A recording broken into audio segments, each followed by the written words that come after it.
Yeah, not as many as you'd think, which is unfortunate because the neighborhood that our studio is in, it's nice. It's got a school right down the road. You would imagine that it would be crawling with trick-or-treaters, but it really was not. Right.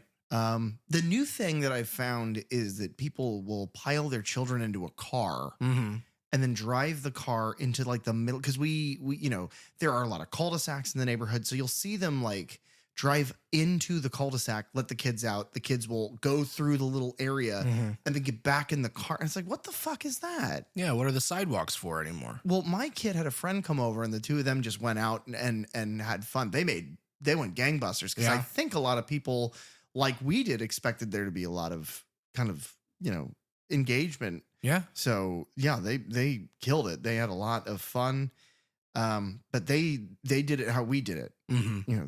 Just door to door on your feet, having fun, laughing with either your family or your friends. So it's kind of a shame to see that in spite of the popularity of the holiday, the tradition, which is funny because of what we're about to talk about, but the tradition of that trick-or-treating just seems to be kind of vanishing. But that didn't stop us. No. I had to work like part of the day, which sucked. And so I came back home. Did they not know that you're the spookiest person there? They did. How dare they? That's what everybody was saying at work. It's just like, man, it's like having to work on your birthday for you. And you were like, I also work on my birthday. Yeah. Yeah, you did this year. So like, fuck you guys. You know what? You're fired. You're welcome. Wow. Yeah, no, I know you did. And that was sad. But by the time you got here, I had the ball rolling. We did the next evolution of kind of driveway trick-or-treating in that we had like Belle bought these like inflatable coolers that look like pumpkins. We filled them with ice, and we got one of the Angry Orchard, the company that makes like hard apple ciders, made a Jason Universe branded like pack that was like one of them was like cinnamon apple, one of them was pumpkin, one of them was like harvest berry, I think. It doesn't matter. But one of them was blood orange, and those cans have Jason's mask on them. Nice. So that was fun. Wore my Jason mask and a very cool jacket that Belle made me a long time ago with the Invisible Man on the back. So I felt really good. Dylan came over. It was chilly. Yeah, it was. It was nice. It was really nice. There was a period where it was like mosquito hell, but then that ended pretty quickly. But yeah, no, we had some friends come over and we had a table set up, and then on the table, Belle had an idea that was very cute. A white ceramic pumpkin and a bunch of paint so that kids could come up and paint a little thing on the pumpkin. Now, it looks like absolute turmoil at this point. It looks like a bomb went off of paint it's crazy, but they all had fun. It was cute. And then I set up, she has a projector. And so I set up a projector with a very nice Blu-ray player that Bug gifted our podcast. And I played a few horror movies. A few, if you count the fact that I played John Carpenter's Halloween twice. And then Nightmare on Elm Street projected onto our garage. Yeah. So as big as a garage door is, were these classic horror movies that people... And it's funny, too, because people would come, the kids would get candy, and they paint on the pumpkin. And then the adults, typically the dads, would just stare. Like, I love this fucking movie. I was like, chill out, man. Pull up a driveway. Yeah. Pop a squat. Yeah. No, it was pretty neat coming up, seeing all the cars kind of line the street, a couple families kind of still milling about. But yeah, movies playing. You had told me about this idea, and then to see it all come to fruition was kind of neat. Yeah, it was nice. Lewis was there. Lewis. If you guys don't know who Lewis is, that was so funny. Google Lewis Target. Lewis. It's a giant like Halloween mascot that they have. But the very first interaction that we had is this kid at the around the block had come and just in view. And I mean, it is like 50 yards away. And I just hear Lewis from Target. I was like, what the fuck is happening? It was either one of two things. That kid loved Lewis or Lewis is about to get a smackdown. Yeah. That kid was like, you fucker. That guy owes me money. You told my mom that GTA is rated M and she won't let me play it. Oh, man. Yeah. But yeah, a nice Halloween. Was. All things considered. I consider it a personal success. That's good. Yeah. You know, the other thing that happened on Halloween that we didn't talk about. Some horrible news about some crazy shit going on. Well, yeah, probably. But that's every day. Yeah. Not just the spookiest day of the year. No. Scary stuff happens all the time. Halloween's all year round if Halloween is represented by the worst things you've ever read. Yeah. But someone we have talked about a lot for months. Yeah, I know what you mean now. Yes. Someone we have spent more time talking about than any one person probably ever should, unless you're his sister wife. Robert Englund. Yeah. He got his star on the Hollywood Walk of Fame. It's amazing. And the ceremony happened on Halloween, fittingly. Great. Is he the single greatest horror character actor alive today? I mean, probably the most recognizable. I think culturally he's probably the most relevant. Yeah. Because you've got what is it?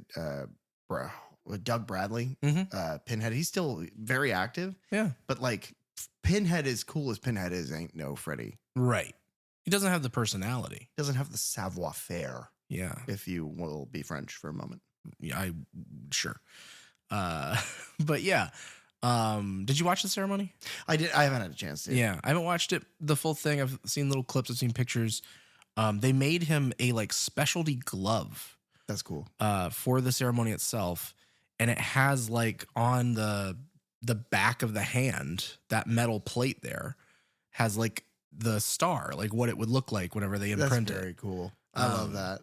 And Eli Roth was there. Heather Langenkamp was there as kind wonderful. of, to support him and give their little speeches and whatnot. I know that this is a lot of horror people, and they've worked in different categories and whatnot, but a lot of their fame comes from their work in horror. I know that Kurt Russell was given a star sometime in the last few years, but John Carpenter got his star this year. Yeah, I think in April of this year, John Carpenter got his. Kurt Russell was there for that ceremony, as was Keith David, who is scheduled to get one next year. Yeah, he is on the docket for next year. So. I don't know if you saw the video of him watching the announcement. It's the most adorable thing. It's the most beautiful thing. I love his family. I love his wife. I think that's also wonderful. But yeah, no, I love Robert Englund, and all of the footage that we watch behind the scenes of all the stuff that he's ever done that I've seen, not in makeup, but just as a guy, he seems wonderful. Yeah. He seems amazing. And it's important to note, he's not just Freddy. He has worked in a lot. He definitely deserves it. Even if you just look at his work as Freddy, he deserves it. Oh yeah. The cultural impact that one man has had in just not giving up on a character is astounding. But here's the question. Was it a method sort of thing, do you think? He embodies Freddy, or Freddy embodies him? Like a Daniel Day-Lewis situation. Yeah. So then if that's the case, do you think at the end of the ceremony, they gave him the glove and he put it on? And he was like, "Well, it's a man." And he turned and just gut stabbed Heather Langenkamp in front of everybody. He was like, "Gotcha, bitch." And that was how they ended the ceremony. I mean, I haven't seen that in the news, but I also haven't heard anything from Heather since then. So that's true. Plus, with the news, it would just get buried. Yeah.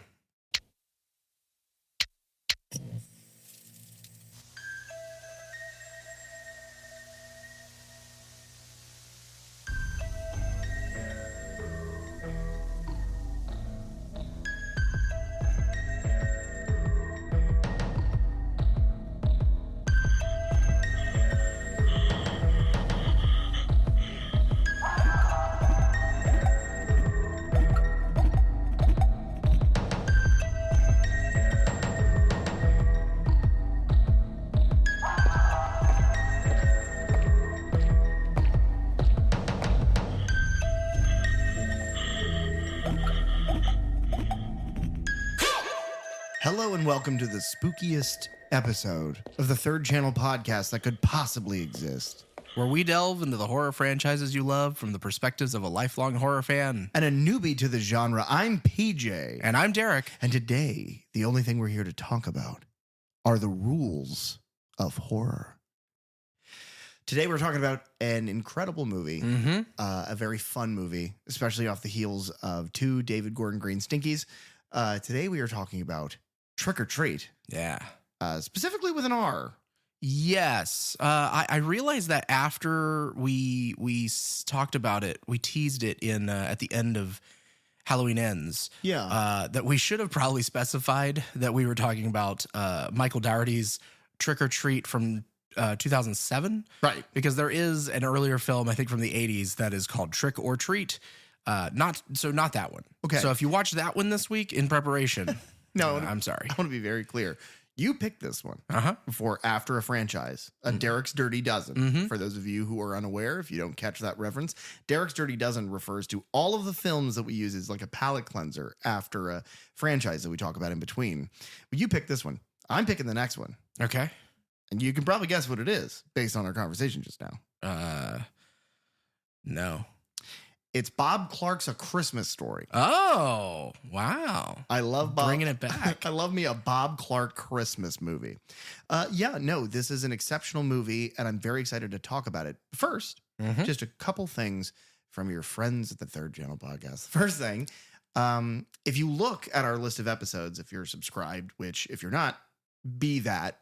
And now look, you are. And I'm going to assume everyone just did that. So you're all subscribed. Thanks, guys. Thank you. So as a result of that, what you'll notice is that there's an episode in between our last episode and this one. Yeah, there's a little bonus episode there. It's about half as long. What's that about? It's our anniversary. Yeah. The day that dropped, it was our 1-year anniversary. We are very excited. We've done, 52 episodes with that one? Yeah, 53 with that one, I guess. Okay, yeah. If you're counting our episode 0. It gets weird with the naming conventions and the numbering conventions and everything else. Yeah, we are indicative of the things we discuss, and the things we discussed decided to have the movie Halloween twice. So, it is our privilege and our honor to have continued to do this show for as long as we have, with as many entries as we have been able to do. Hopefully you stick around. We seeded this in our last episode, which is that bonus episode, which has producer Ty in there. Yeah, it was good to have him back. Yeah, he joined us. He crawled his sleepy ass down from the attic. I gave him a Pringle. He crunched it up. Then he talked about movies with us. You'd be amazed what he thinks about Jaws. Oh, but we did that, and it's a lot of fun. It's just us goofing off and having fun, talking about what we're excited about next year. But we also mentioned what we are talking about franchise-wise next year. So do we want to? I want you guys to listen to the episode, but we will give one thing away, which is we can talk about kind of, I think, the next big franchise that I picked, because I was able to move the mountain of your schedule around just a bit. Because if you don't know, one of my, if not my favorite all-time horror movies is the original Candyman. Yeah. And then, unfortunately, Tony Todd passed, which was devastating. But next year, very early next year, we're going to talk about Candyman. Yes, we are. Those movies are, even the bad one is good, because there's only one real bad one. Yeah. Yeah. I'm still excited to see it.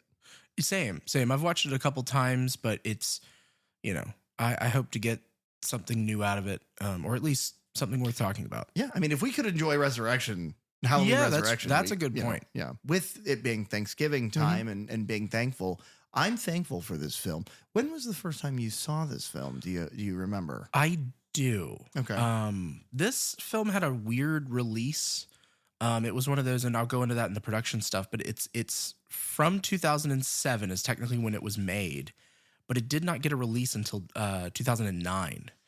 And so on like DVD. And so the first time I saw it was actually, it would have had to have been like 2010 or 2011. And it was at a Halloween event that was being held by my community college that I went to before USF. Okay. I was Middle there, of nowhere community college. Yep, that's the one. And I was with my girlfriend at the time, Kelby, and my circle of friends from back home.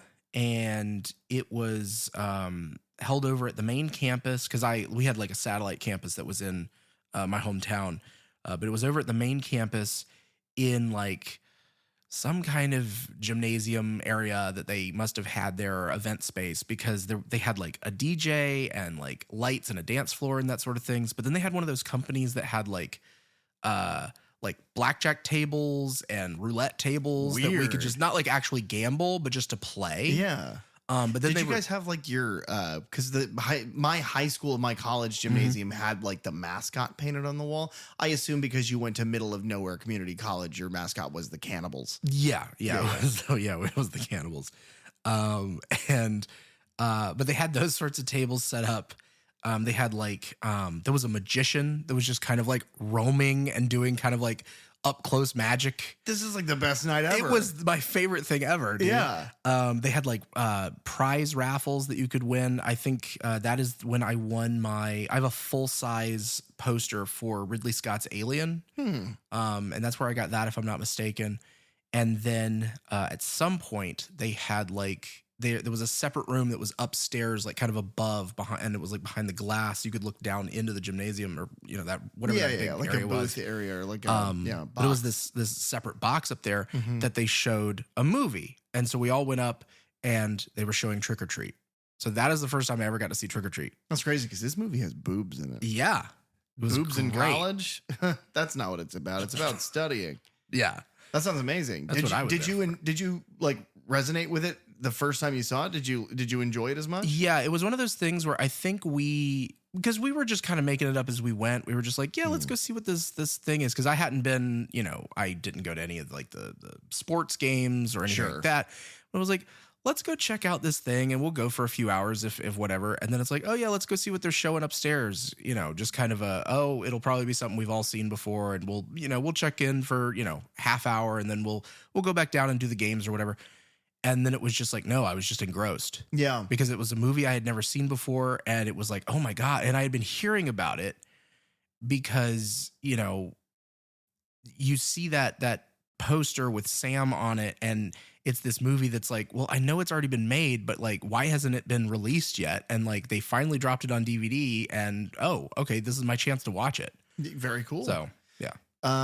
My first time watching it obviously is with you, but where I come to this movie is I unironically thought that this was a children's film. Okay. I thought this was like children entertainment, like Nightmare Before Christmas adjacent. Interesting. Because the only marketing, the only thing you ever see from this franchise, you don't ever see like Wilkins or Anna Paquin's character. It's always Sam. Yeah. And from the outsider who knows nothing about this movie, Sam's a little boy in footy pajamas with like a Jack Skellington burlap mask. So I thought that it was like like a hocus pocus. Yeah. That's what I thought it was. Okay. Yeah. No, that's a good pull. So then you go, oh, well, let's watch Trick or Treat next. And it's like, I don't know what the fuck that is. Yeah. Because I don't know Trick or Treat. I know that that's Sam. He's the little guy and he runs around, and that's all I know it as. And so you put it on, and it kind of clicked, and it's like, oh, this is where this dude is from. And then he is like a pumpkin demon who stabs people and cuts their Achilles tendon, and Home Alone traps an old bus driver. And it's like, okay, immediately, like, I mean, by the time you've gotten to that point in the movie, you realize it's not a kid's movie. Right. It was just surprising, I think, to that would be like nebulously knowing about Nightmare Before Christmas. And then it turns out that like Jack Skellington is like a Freddy Krueger. Like he runs around and butchers teens. It's like, oh, that's not what I expected at all.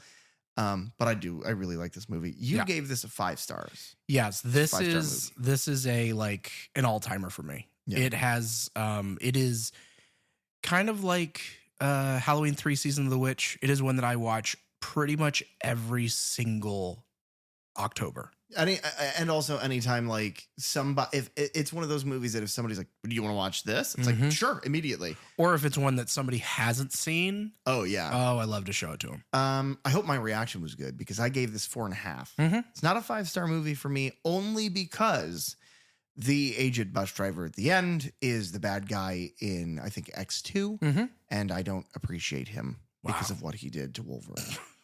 That's fair. But you gave it 5 stars. Yeah. I gave it 4.5. Oh God. What do you think our pal I hadn't even thought about this. Yeah. What do you think Walker gave it?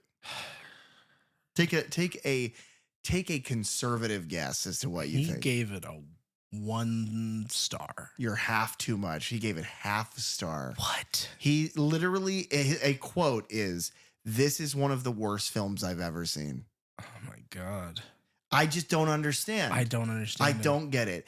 And what's funny is that you can in Letterboxd, you can see what reviews for the film specifically have been liked by the person whose review you're looking at. Right. So you gave it 5 stars. So if I click into your 5-star review of Trick or Treat, I could see all of the reviews of Trick or Treat that you have liked. Every single one of his is half a star. All of them. He hate fucks this movie so bad that he went out of his way to like accumulate shitty half-star reviews. I don't understand. Most of the review, fun. I've read the review. Most of the review is about Anna Paquin's bad acting, but I don't think she delivers a bad performance in this at all. No. I think that she kind of comes off as herself. But if you like the X-Men movies, it's basically the same thing. Yeah. I wish she had more of a twang in her voice like she does as Rogue.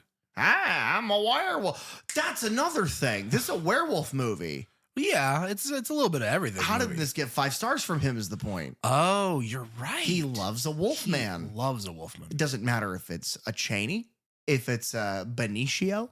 Doesn't matter. Trick or treat. Poison, drowning, claw, or knife. So many ways to take a life. 4 interwoven stories that occur on Halloween. An everyday high school principal has a secret life as a serial killer. A college virgin might have just met the one guy for her. A group of teenagers pull a mean prank, and a bitter old recluse receives an uninvited guest.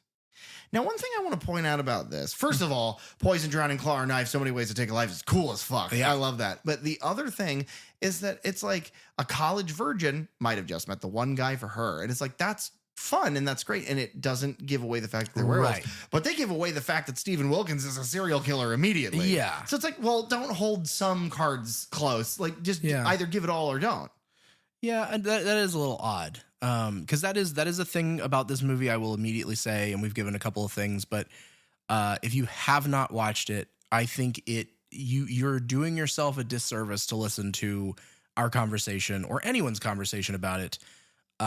Where they're going to spoil the things going on. Yeah. Just know that, yes, I recommend this. I would show it to anyone who would allow me to, because I think it is so much fun. I think it's well written, and the way that it's structured and the payoffs that happen and the reveals that happen are great on a first time watch.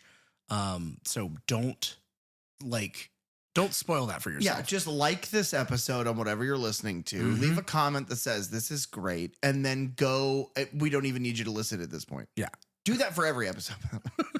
We don't beg, guys. We're too proud to beg. Right. Please. But Trick or Treat was the first time it was shown, I believe, was in December 9th of 2007 at the Butt-Numathon, which is a 24-hour festival put on by Harry Knowles of Ain't It Cool News. And then it was released in the U.S. direct to DVD on October 6th of 2009. It's directed by Michael Dougherty. It's written by Michael Dougherty. And it's produced by Bryan Singer. The cinematographer is Glenn McPherson. He did Romeo Must Die, which was a Jet Li movie from 2000. Walking Tall, which was an action comedy, I guess, with The Rock and Johnny Knoxville. He did the American remake of One Missed Call, which is a Japanese horror film, I think directed by Takashi Miike originally.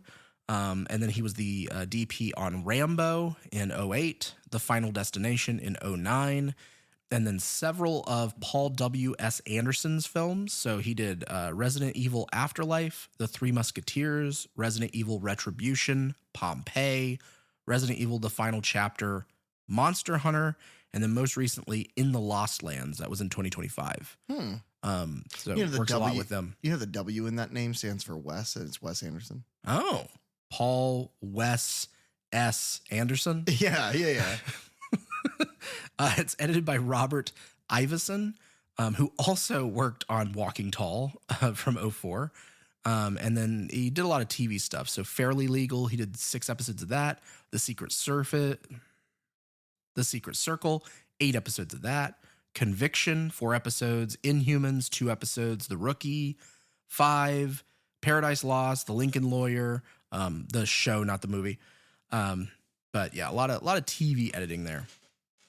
The budget for this film is $12 million. And because of its weird release, The box office comes off as only $27,909.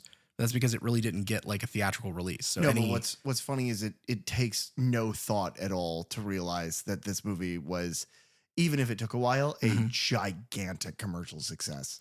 Yeah. It has picked up the biggest cult following. It is almost 20 years later. And you can find that dude, that little guy, you can find him practically everywhere. Everywhere. You find shit of his, like, you find shit with him on it at fucking Walmart at this point during the season. Like, yeah, no, they knocked it out of the park. Yeah. Not a half a star, by the way.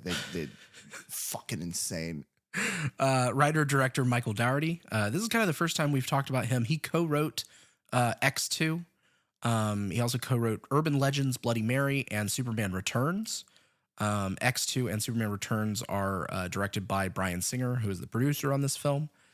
Michael Dougherty also wrote and directed Krampus in 2015. No, why are you bringing that up right now? Oh, I really like Michael Dougherty's work, and I think, we talk about Trick or Treat, for Halloween, and maybe we talk about Krampus for Christmas. Yeah, we talked about Halloween around Halloween. Maybe we always do that. Yeah, maybe. Thanks, Gilbert. He also wrote and directed Godzilla King of the Monsters from the Monsterverse. Whoa, which is my favorite of that. I did not know that. I love that movie. And then he wrote the story for X-Men Apocalypse and Godzilla vs. Kong. Okay. So one very bad, one very good. I'll give you a hint. The good one has a giant ape in it. Yeah. Yeah. That giant ape is named Hugh Jackman. Yep. Producer Bryan Singer. We've mentioned a couple times because he's kind of nebulously connected to things. He directed The Usual Suspects, Apt Pupil, which I mentioned in our Halloween Ends discussion. It's a Stephen King adaptation. Right. He directed X-Men, X2, Superman Returns, and then X-Men Days of Future Past and Apocalypse. And then he directed the Bohemian Rhapsody biopic. Gotcha. Pick. Really quickly, we are aware. Yes. We are aware about his alleged sex pestness. Yes. We do not love the man, Bryan Singer. He is involved in this, and he will be involved with his production company, Bad Hat Harry, is involved in a lot of the things that we will talk about. There are also going to be many directors, many actors, and things that we will go on to talk about that are also sex pests. Yeah. We do not stand a sex pest here at the Third Channel Podcast. No, we do not. Bryan Singer, if you're listening, the first two X-Men movies are fantastic, and you're a piece of shit personally. Yeah. Cool. Moving forward. That's a good point. I just wanted to get that out of the way. Tear the band, because there are people screaming at their cars right now like, I don't care how good X-Men 1 and 2 are. He's a piece of shit. He is. And I agree. The music for this film is done by Douglas Pipes, who had also done the music for Monster House. You bring that up every time and you look at me like you're going to get a reaction. I do not care. Yeah, I know. I do, though.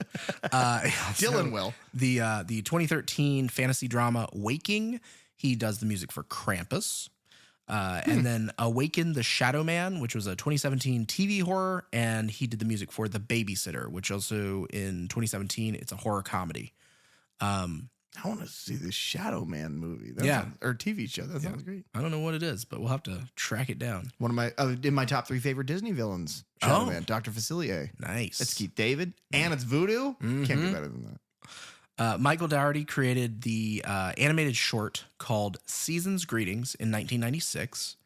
And it is it's like a 4-minute little short that features Sam as a little boy dressed in an orange footy pajamas with a burlap sack head covering. Which is interesting because one of the eyes in the only difference, he's got the burlap sack. It's all the same.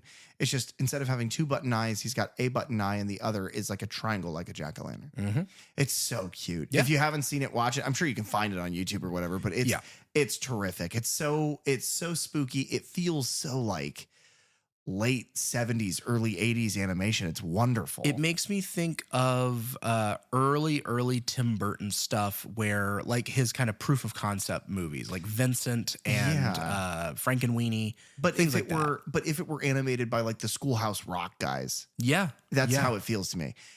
Beautiful matte painting backgrounds. It's exceptional. It's like you can almost see like the hand drawn, like it looks like color pencil, like amazing. Yeah, love it. But that was just kind of the where the character of Sam comes from. Yeah. When it came to writing, there were 18 different drafts of this script. Lord. And one theme that crept in along the way is the idea that each of the stories represents a different stage of a person's experience with Halloween. This is something that I absolutely love about this movie when you really look at it.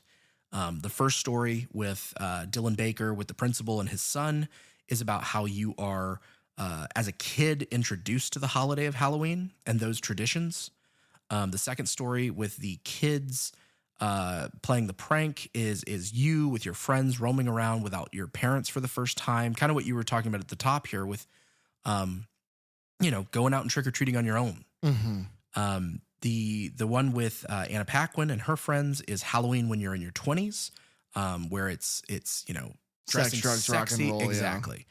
And the final story is with Brian Cox, and he is, it's Halloween in your twilight years. So it's like the Scrooge You're of annoyed Halloween. by it. Yeah. And I love that as well. I think this movie is so layered in so many things, in the way that it's structured with its interwoven storylines, as well as those themes, that you get a little different thing out of each of the stories. Yeah. I would say the only thing that doesn't fit with that explanation of the movie is the one where it's like a really put together woman who's obviously the breadwinner. Mm-hmm. And then she's like, you're just going to sleep until noon and play video games until 4 p.m. And there is no indication that it's a weekend. And so I don't know where that's supposed to fit your average person. Now, there are people out there who have no job, no ambition. They want to sleep until noon. They want to play video games till 4. That's fine. They probably like cigarettes, deli meat. It's all the same. Right. So, I just don't see how that fits to your average consumer. Yeah. Would you consider that a fifth story?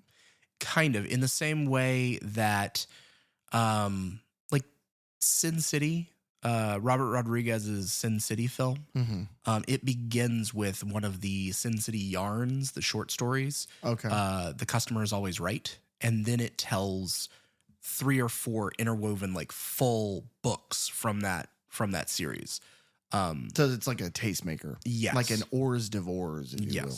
That is a good point. The Halloween School Bus Massacre segment initially took place in a graveyard and had the kids luring the girl to play with them. It was going to be revealed that they were all ghosts, and the girl had forgotten that she was also a ghost.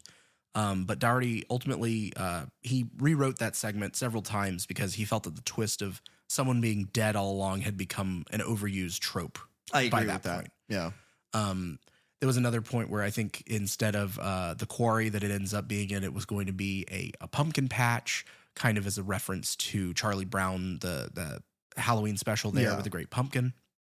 Trick or Treat was filmed on location in Vancouver, British Columbia. Originally slated to release on October 5th of 2007 as a theatrical release. But then in September of 2007, basically the Warner Bros. Decided to push it back. There were several festival screenings, and then it was released on home media in 2009. So Warner Brothers basically, after saying, we're going to release it in October of 2007, they just, without explanation or reason, pulled the film from the schedule and did not reschedule a date to release it. One reason people have kind of thought of was that Saw 4 was slated for a release around that same time. That was during that period of time where like every single year around Halloween, a new Saw movie was out. Yeah, sure. And so they didn't want to compete with that. But what is... It's another big horror franchise, and you're bringing out this little, Right, but your choices as Warner Brothers at that point is either to compete with Saw and maybe not make as much money as you'd hope, or have already paid for the movie and make no money. I don't understand. Yeah. Another possible reason that they may have buried it was that the box office disappointment of Superman Returns in 2006, which was co-written by Michael Dougherty and produced and directed by Bryan Singer. So it could have been like, hey, you guys didn't, do gangbusters with that last film together, so we're punishing you for losing us money by shelving your film and losing at least the $12 million we put in. Yes. I think I'm realizing something in this moment that I don't think I've ever commented on before. Studios are bad for art, for creatives. They're just bad. I've never realized that before. Wow. Yeah. It's taking you this long. I'm sorry. I've never seen studio executives get in the way of something and then you end up with Michael Myers' curse. I've never seen that before. No. Warner Brothers and Legendary Pictures released the film direct to DVD. Like I said, in October of 2009. There have been several collector's editions over the years. Shout Factory had one in 2018. And then the one that we watched on this time was the Arrow Video or Arrow Films released a 4K edition in 2024. There has been some other media having to deal with Trick or Treat. DC Comics partner Wildstorm Comics, they had planned to release a 4-issue adaptation of Trick or Treat, adapting like all 4 of the stories. Cute. It was going to come out originally in October 2007, released weekly, ending on Halloween. But that got pushed back due to the films, kind of being put on the shelf. Right. So then those 4 comics were instead released as a graphic novel in October of 2009. Fantastic. There's been a second set of comic books called Trick or Treat Days of the Dead in 2015. And then that was released alongside a graphic novel tie-in to Krampus. And then characters and imagery from this film have also been used as first a scare zone at Halloween Horror Nights in Orlando. That was back in 2017. And then due to that popularity there, it returned the following year, I believe, alongside Poltergeist and Stranger Things. That was the first time they had Stranger Things there as a house. So Trick or Treat has actually been a scare zone and a house at HHN. And that's really what I have for production.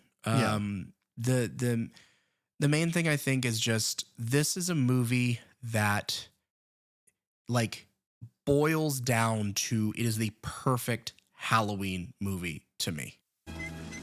You must really like Halloween. You mean Samhain? What? Samhain, also known as All Hallows Eve, also known as Halloween. Predating Christianity, the Celtic holiday was celebrated on the one night between autumn and winter when the barrier between the living and the dead was thinnest and often involved rituals that included human sacrifice. I like your eye patch. You said it's the perfect Halloween movie? Mm-hmm. Samhain, you dumb fuck. She just said it. Rhonda just said it. Oh, she roasted me. Speaking of Rhonda, yeah, real quick. We're not going to use the word. No, we're not. Fuck off. If you know the movie and you're expecting it, congrats, edgelord. We're not using the word. It's offensive. So we're just going to call her Rhonda because she's an adorable person. Yes, she is. Yeah. You know what's not adorable? So this movie opens with a blonde woman who is the journalist who bangs Tony Stark in Iron Man. Okay, yeah. I believe she's also Timothy Oliphant's wife. Oh, maybe. I don't know. I don't know her personal life. I don't know. I'm watching the Timothy Oliphant show Justified. Timothy Oliphant, very important to our show because he is Mickey Altieri, Ghostface Killer in Scream 2. And I would suck the skin off of any part of his body if he asked. He's a beautiful man. Yes. Emma is played by Leslie Bibb is her name. Bibb, thank you. She was in Talladega Nights. Yes. She's in Iron Man 1 and 2 as Christine Everhart. She was in The Midnight Meat Train. Oh, Jesus. I forgot about that movie entirely. I don't know how. And then she was in The Babysitter and The Babysitter Killer Queen. I think you can find those on Netflix. Okay. God, I cannot believe it is like my brain tried to protect me from Midnight Meat Train. And I love that movie. Oh, I fucking hate it. I know. It's terrible. It's so weird, and I love it.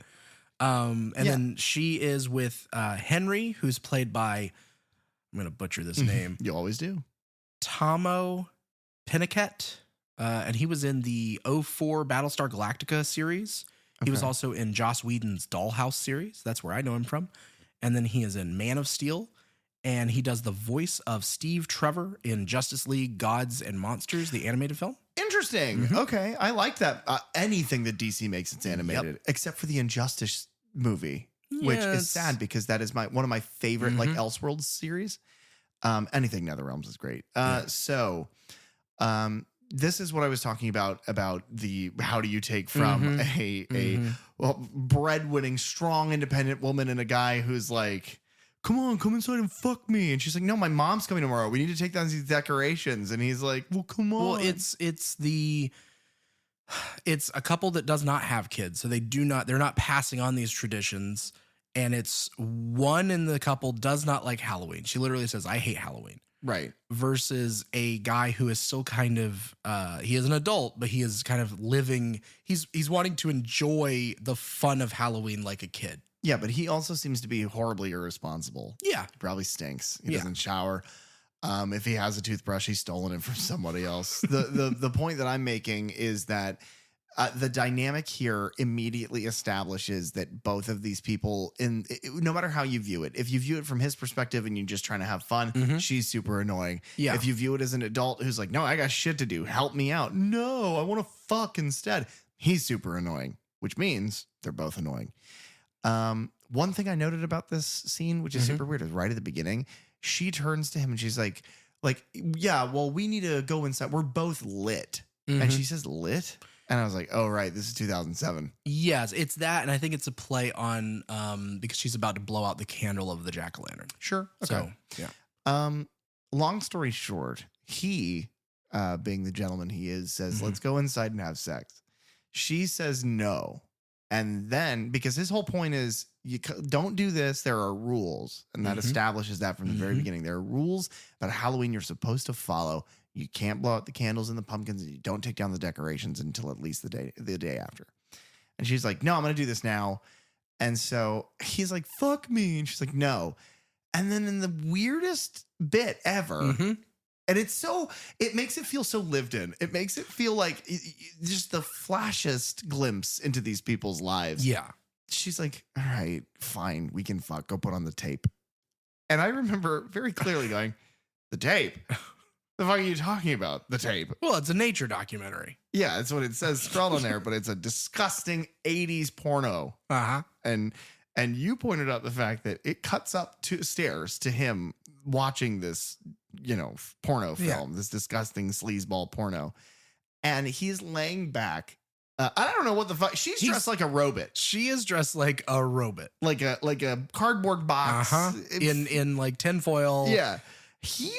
I don't know what he's supposed to be. He's like wearing a gray shirt and then like a collar. Is he like a gladiator of some kind? Or maybe he's from Battlestar Galactica. Maybe. He was just playing his character from that. Yeah. But you pointed out that he's just laying backwards in the bed listening to this like large fake breasted woman have sex in the 80s. Yeah.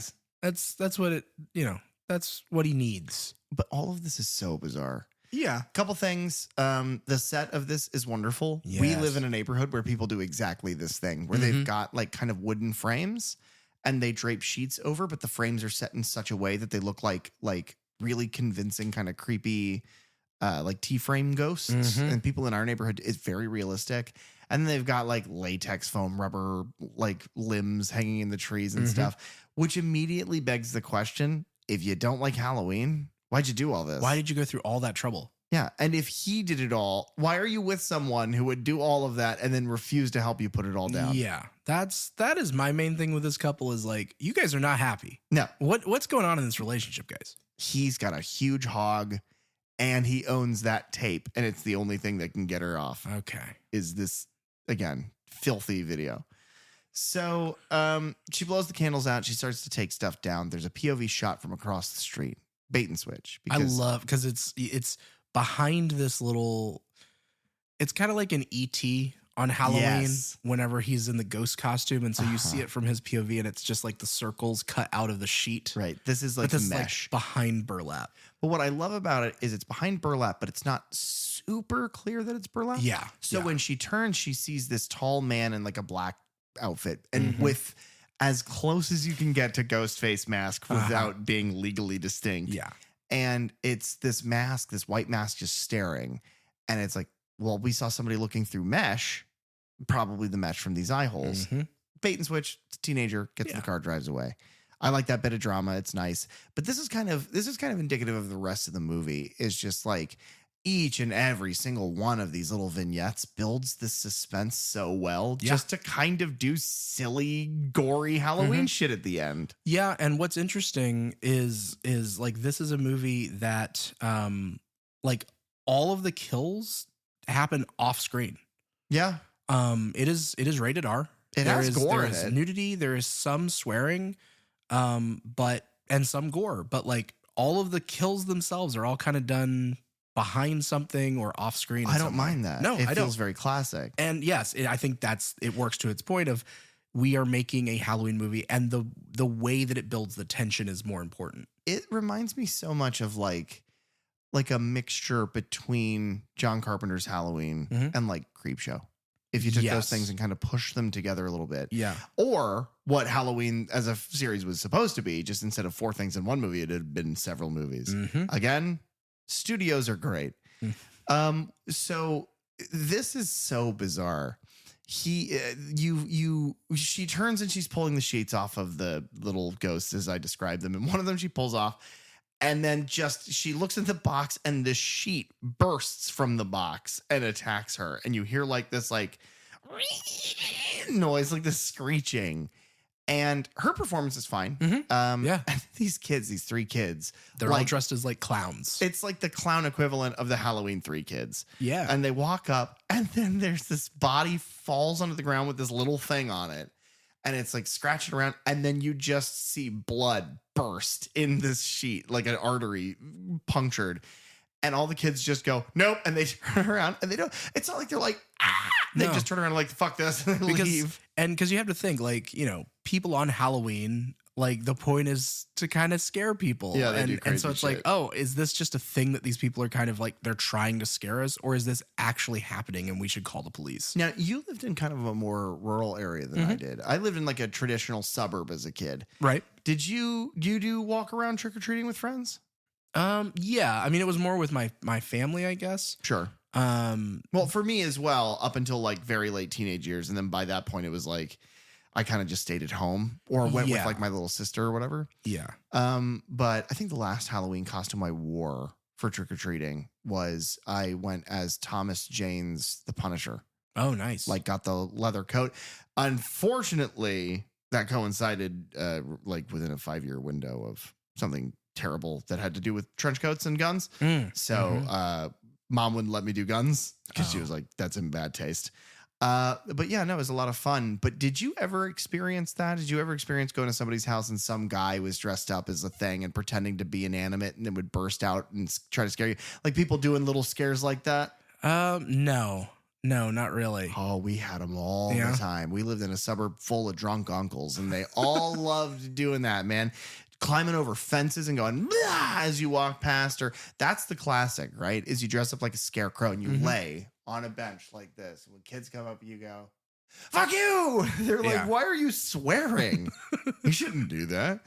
But so that's a good point. I didn't think about it like that. Yeah, because all 3 kids are like, no, and they leave. Henry from upstairs, again, now has fallen asleep, wakes up presumably a while later. Yeah, the tape is over. Yeah, there is no more pornography being played. Nature documentary done. Can you imagine falling asleep to hardcore pornography?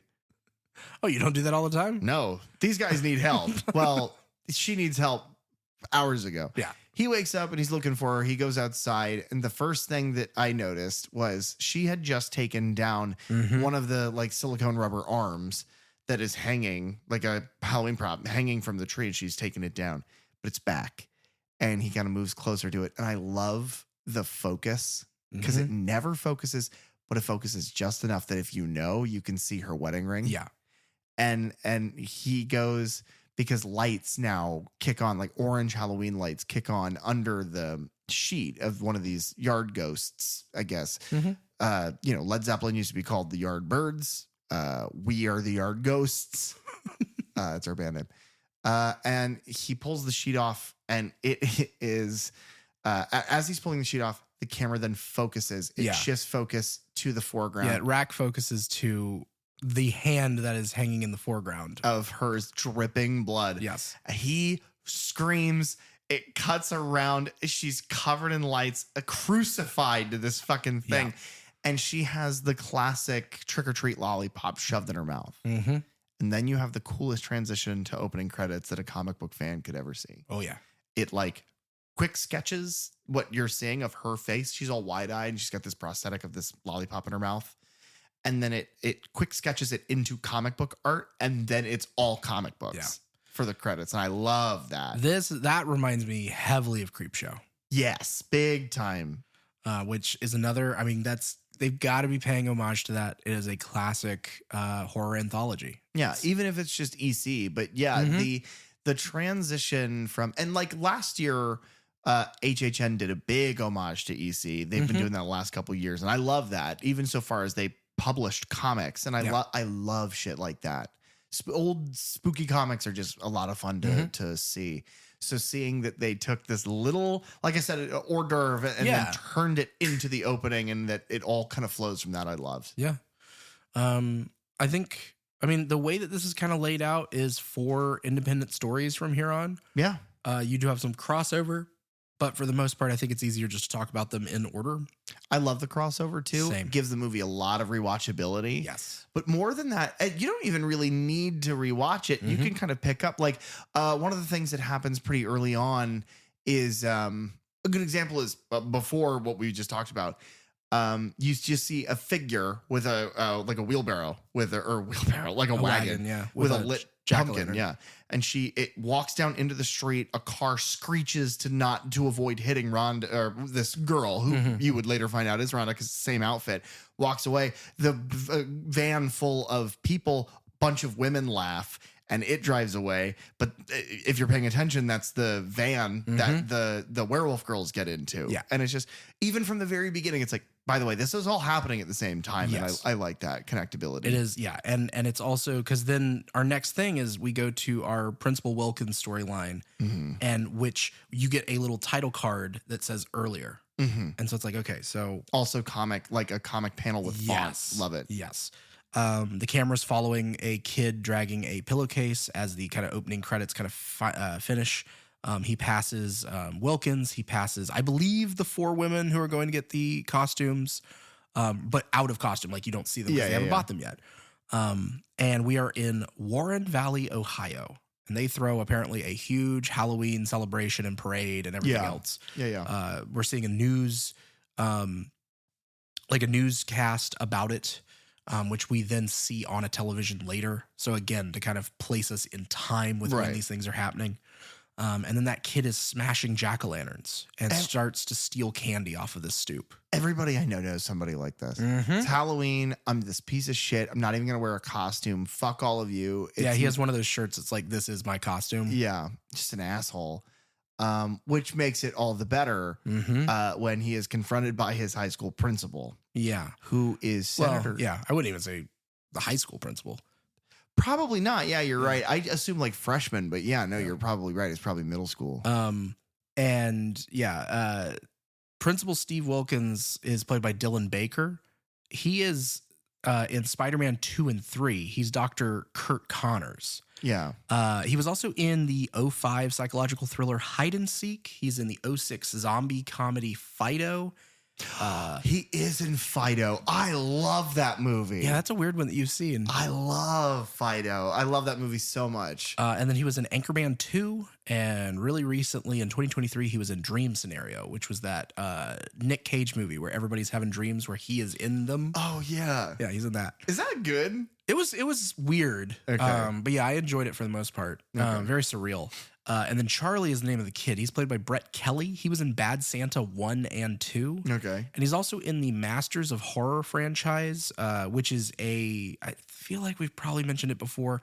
It was this franchise that I believe was on Showtime that was show produced by Mick Garris, director Mick Garris, who's done a bunch of Stephen King adaptations. But basically what it was a show that allowed horror directors to direct like hour-long movies, and they could do whatever they wanted. That's cool. And so he was in the movie We All Scream for Ice Cream. That was in 2007. Oh, is that the one with Ron Howard's brother? No. Oh. But it does make me think of that one. Okay. I think that was the Ice Cream Man. Yeah. The performance that he delivers is so like, it is so leading than misleading, and it's so great because there's so many he has so many different layers that he sheds as this performance goes on, and it's all ridiculous and over the top. I love it. Yeah. And it kind of introduces us to another couple of the rules of Halloween, if you will, where he's talking to Charlie, and he starts carving this jack-o'-lantern, and he starts noticing things like, oh yeah, you were going to steal that candy, huh? Oh, and it looks like you've been smashing jack-o'-lanterns. You know, you're not supposed to do that. Yeah. And just kind of talking about like, these are traditions that are handed down, you know, from person to person over the years, and the reasons for them. And, you know, this is where the veil is the, you know, the lightest. And so the ghosts and demons and things can move back and forth. I think that's another thing that I love, is that so far in this, as you enter this story and kind of go through this vignette, there is nothing supernatural about this story at all. No. Nothing. He mentions like, hey, the candy you're stealing from my front porch is probably bad for your diabetes. Why don't you sit down? And then another rule that he mentions, and the great twist here, because so far all you know is that this is Principal Wilkins. And he's like, another rule, as the kid starts to get visibly nauseous, he's like, always check your candy. And then the kid just like Evil Dead vomits like black red goo. Yeah. So it looks to me a mixture of half digested chocolate and blood, which is the most disgusting thing ever. Yeah. It's probably something that the English would bake and then call it a pudding. You're not wrong. But Charlie walks it off. He's fine. He goes on to live a very good life. What? No, Hold on, let me check my... Oh, he throws up to death. Oh, yeah, he is very dead. Yeah, he throws up to death. He just kind of slumps over. Yeah. And then Wilkins looks at his shirt. Like, he drags him inside of the house, and he looks at his shirt, and he's like, ah, fuck. And he's just like, he's so put out by... He's so annoyed by the burden of having to carry this fat kid that he murdered. It's like... You're a principal, man. What are you doing? And as soon as the door closes, the doorbell rings, and he's just like, oh my God. The shock on his face of, what am I going to do? How am I going to get out of this? Did I just get caught? Yeah. Yeah. And he just flips off the light. Like, that's going to do anything. And so these kids, you know, are banging on us like, no, we see you. We know you're in there. Which is funny, because originally it's like, did he think it was the police? Right. Because if he thinks it's the police, does clicking the front door off, like the front light off, does that work? Yeah, they just have to leave after that. Shit. Oh, they have to come back with a light warrant. Understood. But yeah, no, he opens the door and he sees these kids, and they're like, great costume, Mr. Wilkins. He's like, what? And he looks down, he's covered in blood, and he's like, oh, right. Here's your candy. Get the fuck out of here. They leave. And this is where Sam pops up in this story. Because after they walk away, they ask for his jack-o'-lantern if they can keep it for what a scavenger hunt for UNICEF. Yes, yes, and so fucking weird. And so they leave, and then there's another child behind them, and it's Sam, and it's kind of our first time seeing him. We don't know who or what he is at this point. And he's like, "Oh, you didn't get anything? Okay, here." And he gives him he gets a little bar of chocolate. Now this isn't okay. First of all, I'm just now putting together that always check your candy, that's what he gives him. Yes. I'm just putting that together. Yes. You guys will understand that in a minute if you haven't seen this. And again, if you haven't seen it, just please go watch it really fast and then come back. Send us a letter in the mail to our P.O. box, and we will send you Derek's copy. You watch it and you send it back. Yeah. Or what would be really funny is you keep it. You never send it back, and Derek loses an object that he loves. I think that was a bit we did way early on in another episode. And we just, I never got any of those movies back. Yeah, we're going to be the new Netflix. Yeah. But like the new old Netflix, where it was just a DVD rental website. The important point here is, the important point to me is, we have often talked about what the fuck the Michael mask was supposed to be in Haddonfield, because it was apparently sold like that, and Michael stole it. Why does nobody, every time they see Sam, why is no one like, dude, what the fuck are you dressed up as? Yeah, he's like you're in like little orange. He's also way too little to be by himself. By himself, yeah. What if Wilkins just stabbed him a couple times when no one was looking? Just there it is. It sounds like that. And then he gets buried, because Wilkins drags the large-faced boy out to his backyard, removes a tarp covering a mass grave where he dumps Charlie's body in there. That's fucking crazy. Yeah. It's also because this guy is involved with a lot of this movie and is pivotal to a lot of very bad scenes. So like, yeah, this dude has killed multiple people tonight. and like is intending to leave to go kill more.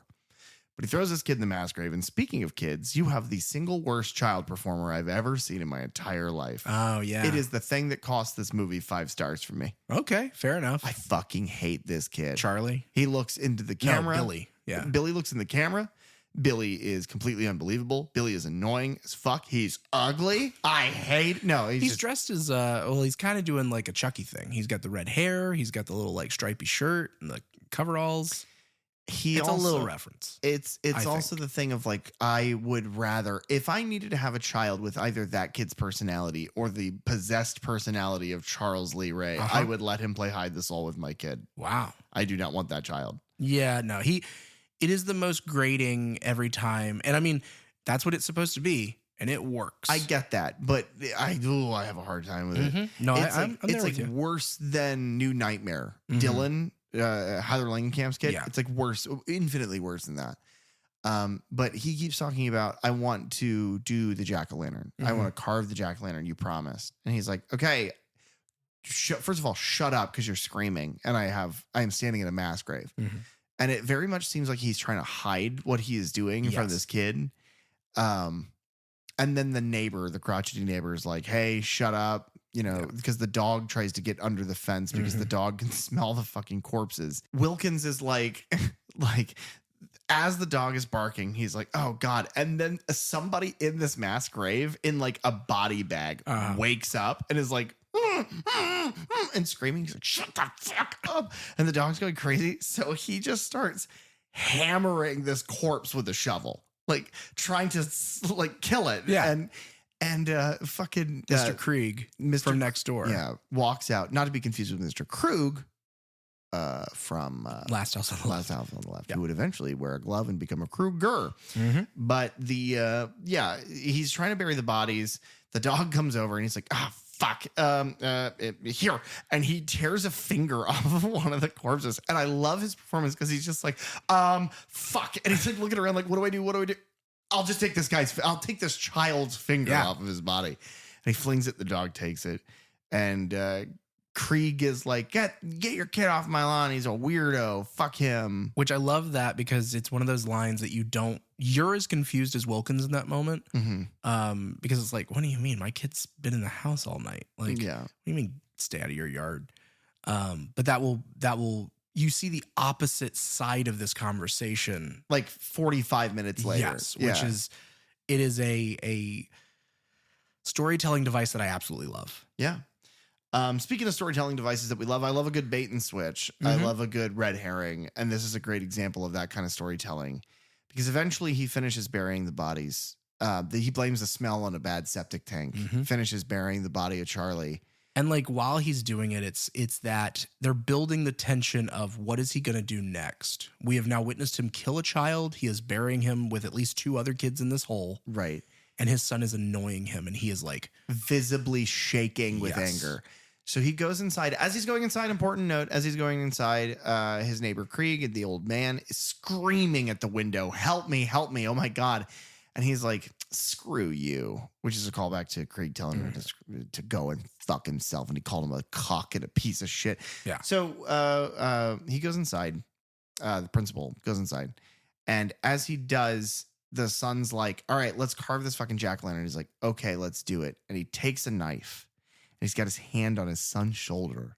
And he walks him down the steps into a basement. And they're sitting, staring at just kind of a white light. And the principal raises this knife into the air and stabs it down with like this wet, disgusting squelch noise. But then the camera flips and the son is fine. And he's like, let's start with the eyes. And the kid's performance gets super fucking weird and creepy. Again, not believable. Still don't like it. But it's a obvious flip of the kid is now being like Damien. And the camera turns and they are not carving a jack-o'-lantern. He and his son are carving Charlie's head, which is so good. Not our Charlie. No. But. No, our Charlie was very young when this film came out. Yeah, I assume. He was 6 years old. I don't know that number. That's fine. Charlie, leave us a comment and tell us how old you were in 2007. Yeah, please. We don't know. Billy, I will say, is played by Connor Christopher Levins. He was in, and you mentioned Bob Clark. He was in Super Babies, Baby Geniuses 2. He is not a fucking baby genius. And then he is also in one of the Masters of Horror films called Homecoming that was directed by Joe Dante. Oh, okay. Yeah, he has a part in that.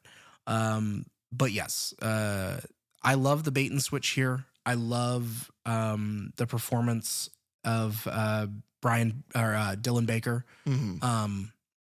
He gets top billing in this movie. The credits of this movie are really weird.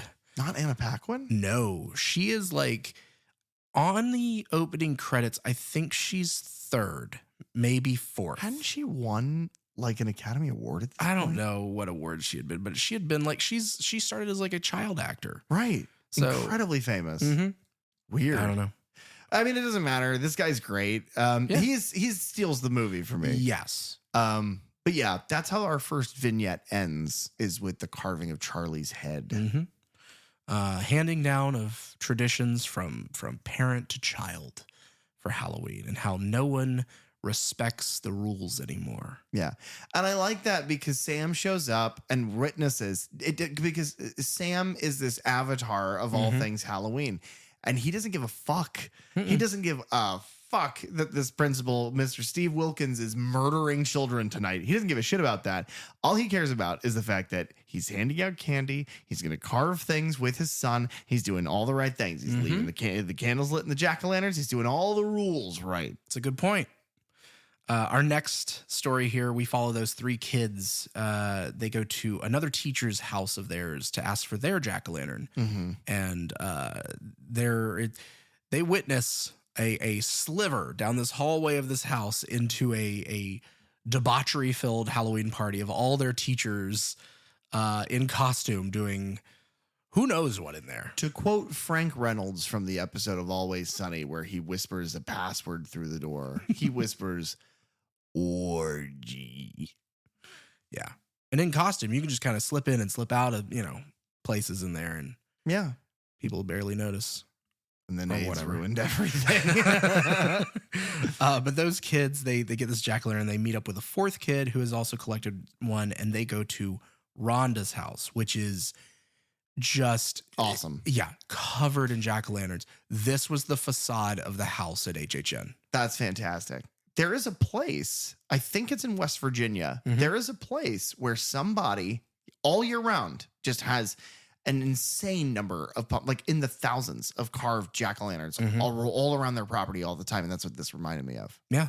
Yeah. Which is funny because the only reason I think it's in West Virginia is because they do that in Fallout 76, which is placed in the Appalachian Mountains, and specifically in West Virginia. Gotcha. And they have that house there, whether it's just an homage or if it's supposed to be the actual home, but it's just covered in jack-o'-lanterns. That's great. I love that sort of imagery. Yeah. We had talked about that with more Halloween Horror Nights chat, but the cat lady of Crooked Lane and how Scare zone of the all year. those scares, yeah, exactly. How in the trees in that area are filled with jack-o'-lanterns. They did the same thing with the trick or treat scares on there. So just gorgeous. These kids are Macy is dressed as an angel. She's played by Britt McKillop. She is a voice actress mostly after this. She plays Tralala in My Little Pony. Now that's the older one, not the one from the 80s, but there must have been like a middle one before My Little Pony Friendship is Magic, which is the one where the bronies came into the picture. And by the way, bronies, you're not welcome. Okay, that's good to know. Get out. She also did a voice for that series, Friendship is Magic. She's Princess Cadence. And then she's in Scary Godmother, the Halloween Spooktacular, and there's a second one of those. They're like animated specials from TV. I've never seen them, but it's one that pops up on those lists of just like, we allow children to watch this. Her friend Sarah is the alien. She is played by Isabel DeLuce. She was in Stealing Christmas, which was an 2003 TV movie. She's in an episode of Psych. And then she was a production assistant on The Hardy Boys for 9 episodes, which is a series based on the mystery novels that stars Rowan Campbell from Halloween Ends. Oh, okay. So that's where we mentioned that I think before. Jeremy Allen White is in that show. Possibly. I don't know much about it. Chip is the shorter guy who's the pirate. He's played by Alberto GC. He was in Final Destination 3, and he was also in She's the Man with Amanda Bynes. Oh. Schrader is the guy that they meet up with. He's kind of dressed as like a zombie, maybe. Yeah, it's innocuous. He's just like, I'm the good-looking teenager. A ghoul of some kind. I don't know. A ghoul. Yeah, little green one. Gabagool. He's played by Jean-Luc Bilodeau. Sure. Probably. Brigadoon. Yeah, he was in Kyle XY. He's not Kyle, is No, he? he's not, okay. but he is a main character in that. I never saw that show. Weird. He was in the Disney Channel film 16 Wishes. No idea. And then he was in Piranha 3 Double D. Importantly, that one's not directed by James Cameron. No, this one is directed by John Gulager, who is the son Of Clu Gulager, who is the father of Jesse in Nightmare on Elm Street 2, Freddy's Revenge. Do you guys understand that everything we've ever talked about is all the same? It's all the connected, same. baby. And then Rhonda comes out, and she is dressed as a witch. Rhonda is played by Sam Todd, who this is pretty much her only acting role. She was an assistant producer on something called Nub TV, which was a reality TV show from 2014. And she was a production assistant maybe on Bob Thunder Internet Assassin, which was a 2015 action comedy. But I don't know what either of those things are. Which is bizarre because she is, of all of these kids, the mean girl is great. But You always Rhonda's- have a thing for those mean girls. You like It's- those performances a It's lot. because I think it's hard when you're a decent person, specifically when you're Yeah. young, to pull off being such an like the woman who played Melissa in Part 7, who I always go back to, Part 7 of Friday the 13th. She is in some of like she meets people at conventions. She still kind of is in this horror world. She seems wonderful. So to be that big of a horrible bitch on camera for that long, it's like you have to be able to pull that off. And Yeah. I think that this kid does that as well. But Rhonda's performance is so wonderful. To find out that she's not a professional actress still is bizarre because it's like not only does she play, everybody in the film calls her Rhonda the R word, which is very sad. But she plays somebody who is obviously like neurodivergent. And someone who is probably on the spectrum. right. But she plays that very well in spite of not being that. And then also she plays shy and very believably youthful and flirtatious and With and, Schrader and surprised and cautious, and all of these things play across her face the whole time. Genuine fear, Yes. genuinely good Yes. fear reactions. And then, I'm cutting very far ahead right now, but when she leaves those kids in the quarry, it's just stone motherfucking cold. And it's like, that's all great. Yeah. And it's a turn not in the way of like, oh, she turns bad all of a sudden. It's just like, no, this is a thing that happened to you, and you are now like giving it back to the people who pulled this horrible prank on you. So yeah, the kids are all walking to what they end up getting to an old quarry. Yeah. They pass by this pumpkin patch at some point, and Rhonda is explaining. This is where our clip comes in because she's explaining the history of the holiday of Halloween or Samhain, which is, I mean, we've had that explained to us in Halloween 2. We've had it explained to us in Halloween 3. And if you are a fan of our show, it was one of our clips that we played. Yeah. I believe in Halloween, either 4 or 5, it was explained to you all in a clip by Dr. Samuel Loomis, Yeah. an expert in Halloween in spite of being a psychologist. Right. But that is also where Sam gets his name, Yes. which is, it's kind of it's a play on that, I guess. Knowing that Michael Dougherty wrote and directed Krampus Mhm. also is like, oh yeah, okay. Because Sam is like a spirit of this holiday, but for people who do it wrong. Yeah. And I love that. He rewards those that do it right, and he punishes the wicked. I love that. Yes. Once they reach this quarry, Macy, who's the angel girl, she starts to tell the story of the Halloween school bus massacre. Basically, a bunch of people in the town had like neurodivergent children, children with learning disabilities, children with physical disabilities, and they were embarrassed to have them. Yeah. So they would put them on a bus driven by a guy The guy would chain them and drive them to a school way out in nowhere so that nobody in the town knew that they had disabled children. Then one day he got tired of doing it, chained them all to their seats. Well, no. The parents got tired of putting up with these kids, is the way it's told. It's and crazy they like pay the driver to do this. Can you imagine like that? Because now it would be a bit, what is it? A signal chat. But you know, can you imagine back then that meeting? They're all at like the elk lodge. Yeah. And they're like, we got to kill these fucking kids. It's like, our kids? Like, yeah, of course our kids. Yeah. That's what this meant. It was in the header for the meeting. Like this is a group of parents who are begging for a Freddy Krueger. Oh, they'd love him. They're like, couldn't we just like, they go to sleep and they never wake up? Which is crazy because what if those kids were being bused to the neighboring town in Ohio? That's good. Springwood. Yeah. And it's like, oh, God damn it. Just get him.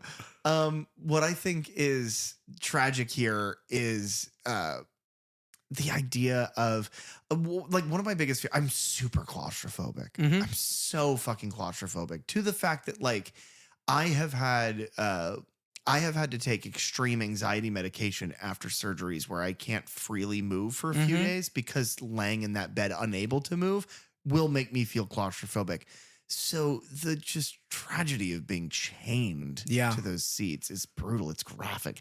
It is one of those moments where not a lot bothers me at this point. I'm so desensitized to so much of this stuff. And I've talked about that on here before.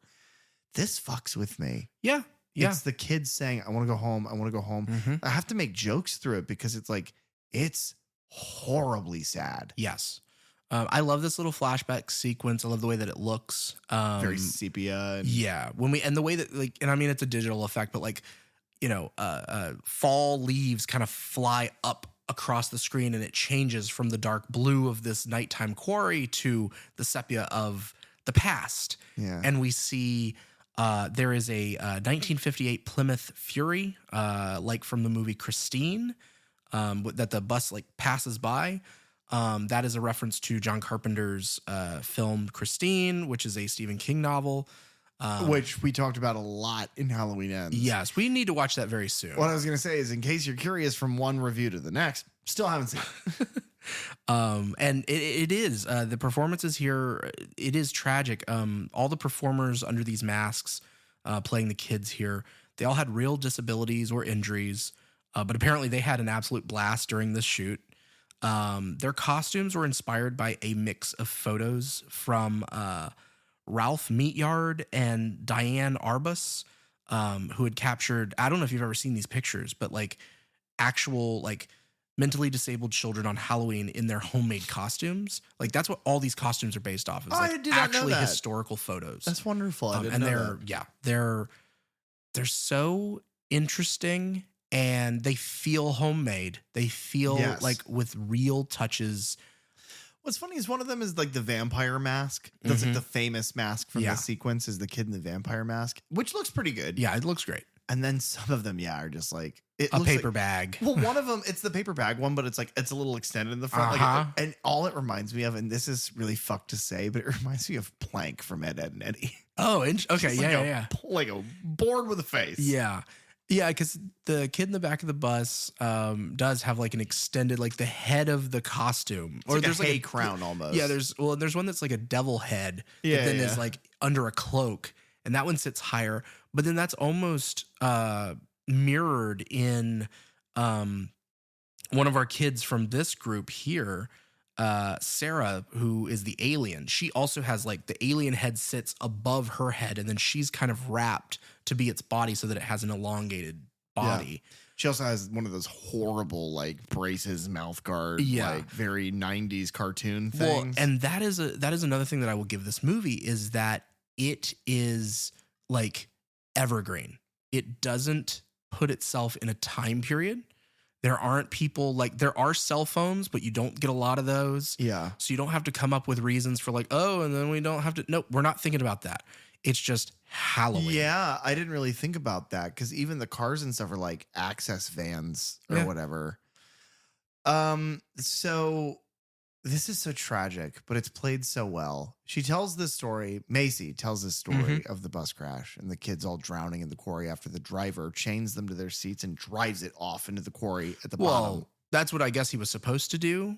The vampire kid you mentioned. Yeah. He is, as they drive down the street, he is like counting off all of the addresses, and he notices that they go the wrong way.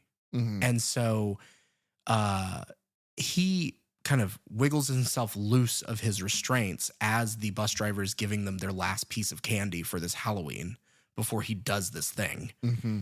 And so the vampire kid then gets up and he shifts the bus into gear, and it takes them over the edge of this quarry, crashing down into the water below. My assumption is that the bus driver was going to like put a rock on the, and have the bus go over, but he was going to leave. The point is, no matter what way it fell, it was an evil intention, which is so sad. But she tells this story, and the eye patch kid, the short fat kid, and Rhonda are the last ones down in this elevator, and they are bringing these lit jack-o'-lanterns down into the quarry. Yeah, they're leaving 8 jack-o'-lanterns to commemorate the 8 children who lost their lives. Yeah, so the UNICEF scavenger hunt was bullshit. What? But they as the two of them go down, they begin to hear strange sounds. And then kind of tattered, robed figures emerge from this like dingy mist at the bottom of this kind of it's like the set is great. Oh yeah, because it's like jagged rocks that create. If you've ever been to like a laser tag rink, that's kind of what it reminds me of. Is like big structures, big like ill uniform structures just kind of scattered around that they hide behind. Yeah, and Rhonda goes off, follows because as they're, like you said, as they're descending, they see the jack-o'-lanterns that the other 3, Macy, Sarah, and Schrader are holding. They hear them kind of cry out that something else is in the fog, like with a them, commotion, yeah. and their jack-o'-lanterns snuff out. So when Rhonda makes it down there, she kind of ventures off into the fog, and she finds the bus. So at least that part of the story is actually true. Yeah. And then these zombified kids seem to come out of the dirt around her. Yeah. And chase her through the fog. She falls into like a hole that has like filled with disgusting standing water. And she's so terrified. Yeah. That she's like, well, number one, I think she either hits her head or passes out from fear, but she is unconscious. When she wakes up, there is one of these zombie children staring down at her and is speaking. She's lost her glasses and is not really able to make out what it is. And she's a baller, dude. Swinging. She slaps the fucking figure in front of her as hard as she can in the face. It gets up and it's like, get the fuck away from me. And she starts to run away.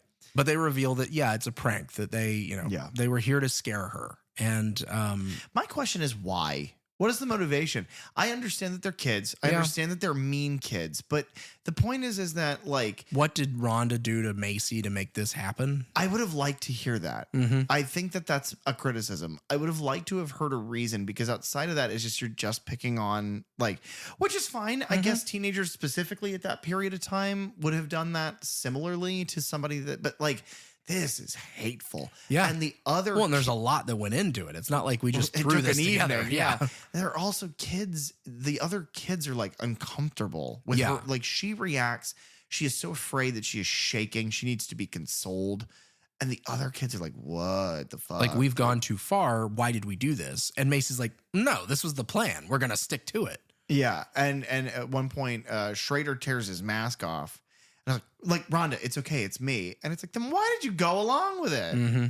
I don't know. It's bizarre. It is weird because, like, Schrader is one of those people who, he's a handsome kid, and Rhonda seems to have a little, a liking to. And so it's like they use him to coax her into this whole thing in the first place. But then it actually kind of seems like he has some sort of connection with her. I don't know. It's at least like it's sweet. And I think it's just him realizing like, oh, we've done a shitty thing. And like, we shouldn't do this to this person. We shouldn't do this to anyone, but like not to her.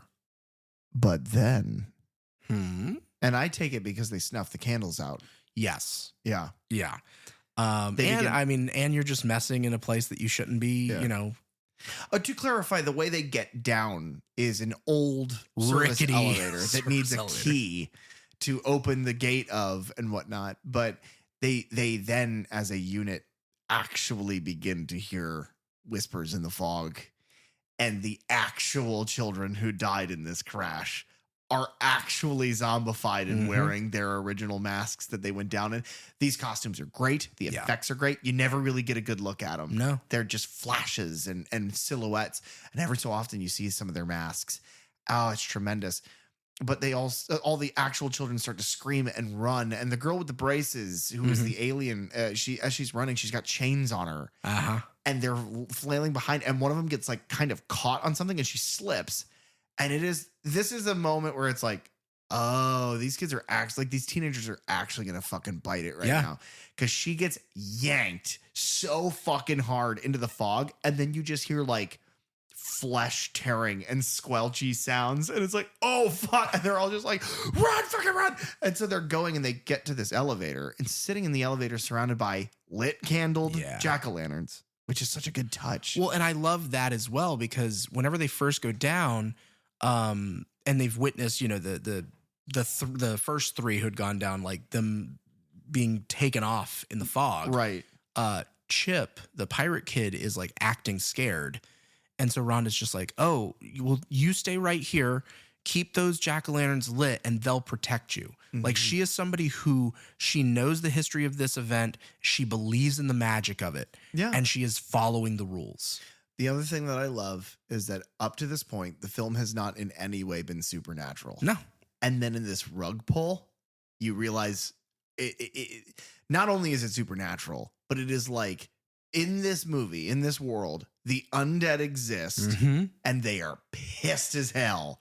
And it's like, oh, because then it opens the door to so many questions. And it's like, fantastic. I love storytelling like that, because so far you've had a murder by an unknown assailant under a sheet. Then you've had a serial killer doing his thing with his fucked up kid. And now you actually have ghost kids, because up until this point, there was no reason to believe that would happen. And I love that. But yeah, they all run to the elevator. The door is closed. Rhonda is sitting surrounded by lit jack-o'-lanterns in her little witch costume. They're like, please open the gate. Schrader's like, oh my God. They're like, it was just a prank. It was just a prank for YouTube. It's a prank, guys. It's just a prank, bro. Yeah, I bad grandpa. I just shit in the actual Home Depot toilet. But I think that's jackass. She is sitting there and she is just like kind of a shaky hand out towards the key that's just sitting on the ground. And they're like, oh, thank God. Oh, thank God she's going to let us in. And then she just like, fuck this key, and hits the button to go up the elevator. And all the kids are like, what the fuck are you doing? And then it's just cold. Yeah. She does not say a word. She doesn't look away. And that's something that I put in my notes today. She doesn't look away. She just stares at them as she ascends back up the quarry. And they're all like, what the fuck? Schrader's like, I was gonna bang you. And they just fucking the ghost kids tear the fake ghost kids to pieces. Now, you don't see that again, kills her off screen, but you hear it. Yes. Well, and it's just the idea of like, you don't always see kids getting killed in movies. Yeah. So even if it happens off screen, it's like, oh, no, there were 4 children who just got murdered by the 8 children who also already died. Right. Yeah, no, fantastic. Yeah. I love this. This is my favorite vignette of the 4. And when she makes it back up to the top, this is where Sam is introduced in this one, because he pops up in all of them. It's like outside of the quarry is like an old industrial building, and next to that is like a big concrete tube that you would use for like a highway. Yeah. And he's just standing in it. She's got her little wagon with a pumpkin in it, a lit jack-o'-lantern. He's got his little burlap sack, and he looks at her, and it's almost just like, respect, dog. Game, recognize game. Yeah, you get it. And then he just fucks off, and she fucks off. Yeah. And it's like adorable. They're the 2 babies that understand. And it's I love a wonderful little story. Yeah. And then we move on to our surprise party, to a tiny little thing about werewolf horrors. Yeah. Now, what's interesting about this one is that the first couple things that I'll mention here actually happened earlier, and it's threaded through the other storylines. Yes. And so then we catch back up with it. But There are 4 women. They are trying on costumes, picking up dates for a party. I love this scene. They're behind these closed doors in a costume shop getting changed. And there's a little kid who's like peeking through the cracks. That kid also plays Sam. Does he really? Yes. That's fantastic. And we'll go into him a little bit later, but he's a sex pervert. Yeah. Fucking Bryan Singer. But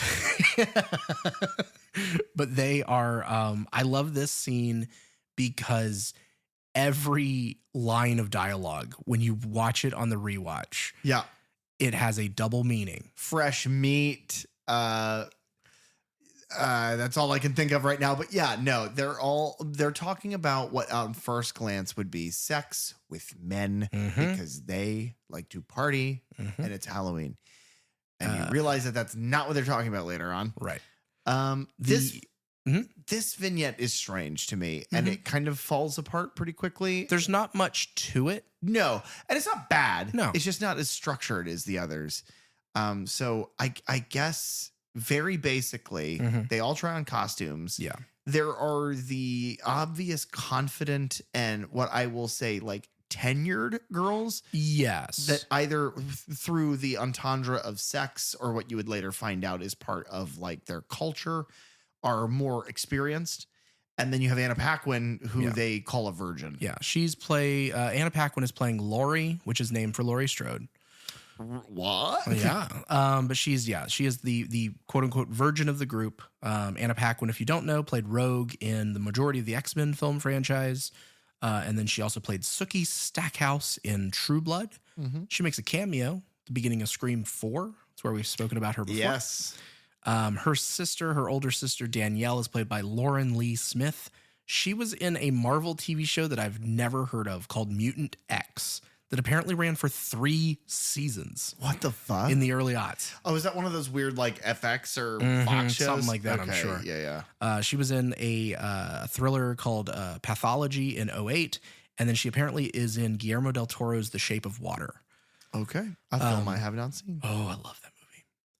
But you know what's funny is speaking of vignettes, I think the 2 vignette things, the 2 like anthology things that I hold together that I think are is Cabinet of Curiosities. That is, I believe that may be the single best work of anthology horror I've ever seen in my entire life. Yeah. It's different than like Creep Show. You should watch the Creep Show series that's on Shudder because I like that a lot. Oh yeah, because Creep Show tends to lean towards the comedic, and Guillermo obviously lend towards like the kind of eldritch, more like kind of reality shifting horror.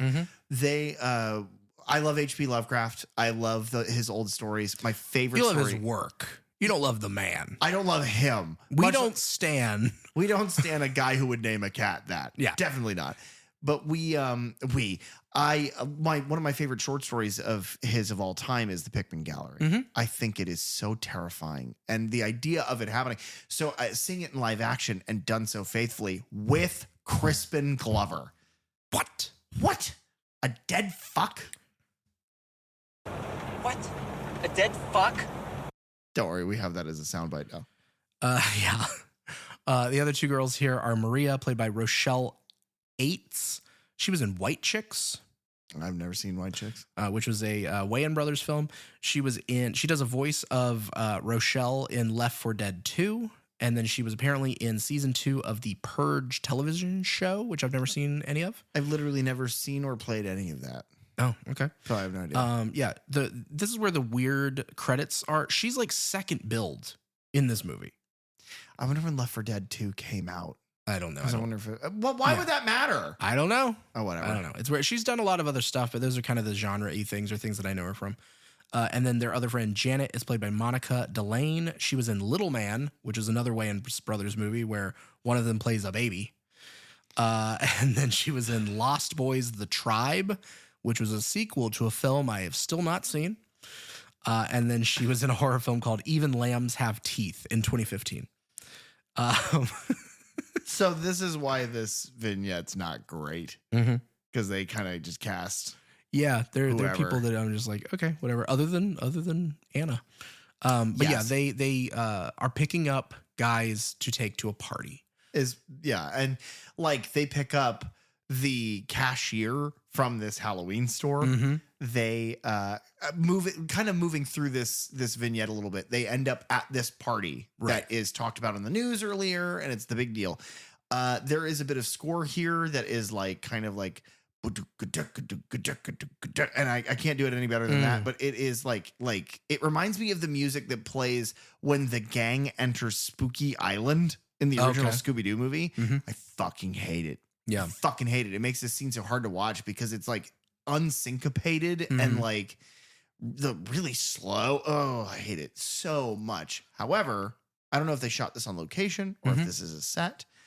I love this area. I would love to live. It reminds me kind of like Hyde Park. It's like brick buildings, like, you know, kind of beautiful lighting. And it's just, this whole shot is so gorgeous. But even in like an urban area, like a city area, it still looks so fucking Halloween. Oh yeah. Yeah. The amount of like decorations and lighting and it's all like soft whites and orange lighting. And it's great. Yeah, we get this little, and this was threaded along earlier, but we get this little scene of at the Halloween party and the parade and everything happening downtown in this little square. There's a woman, and she is making out with a cloaked figure in a mask.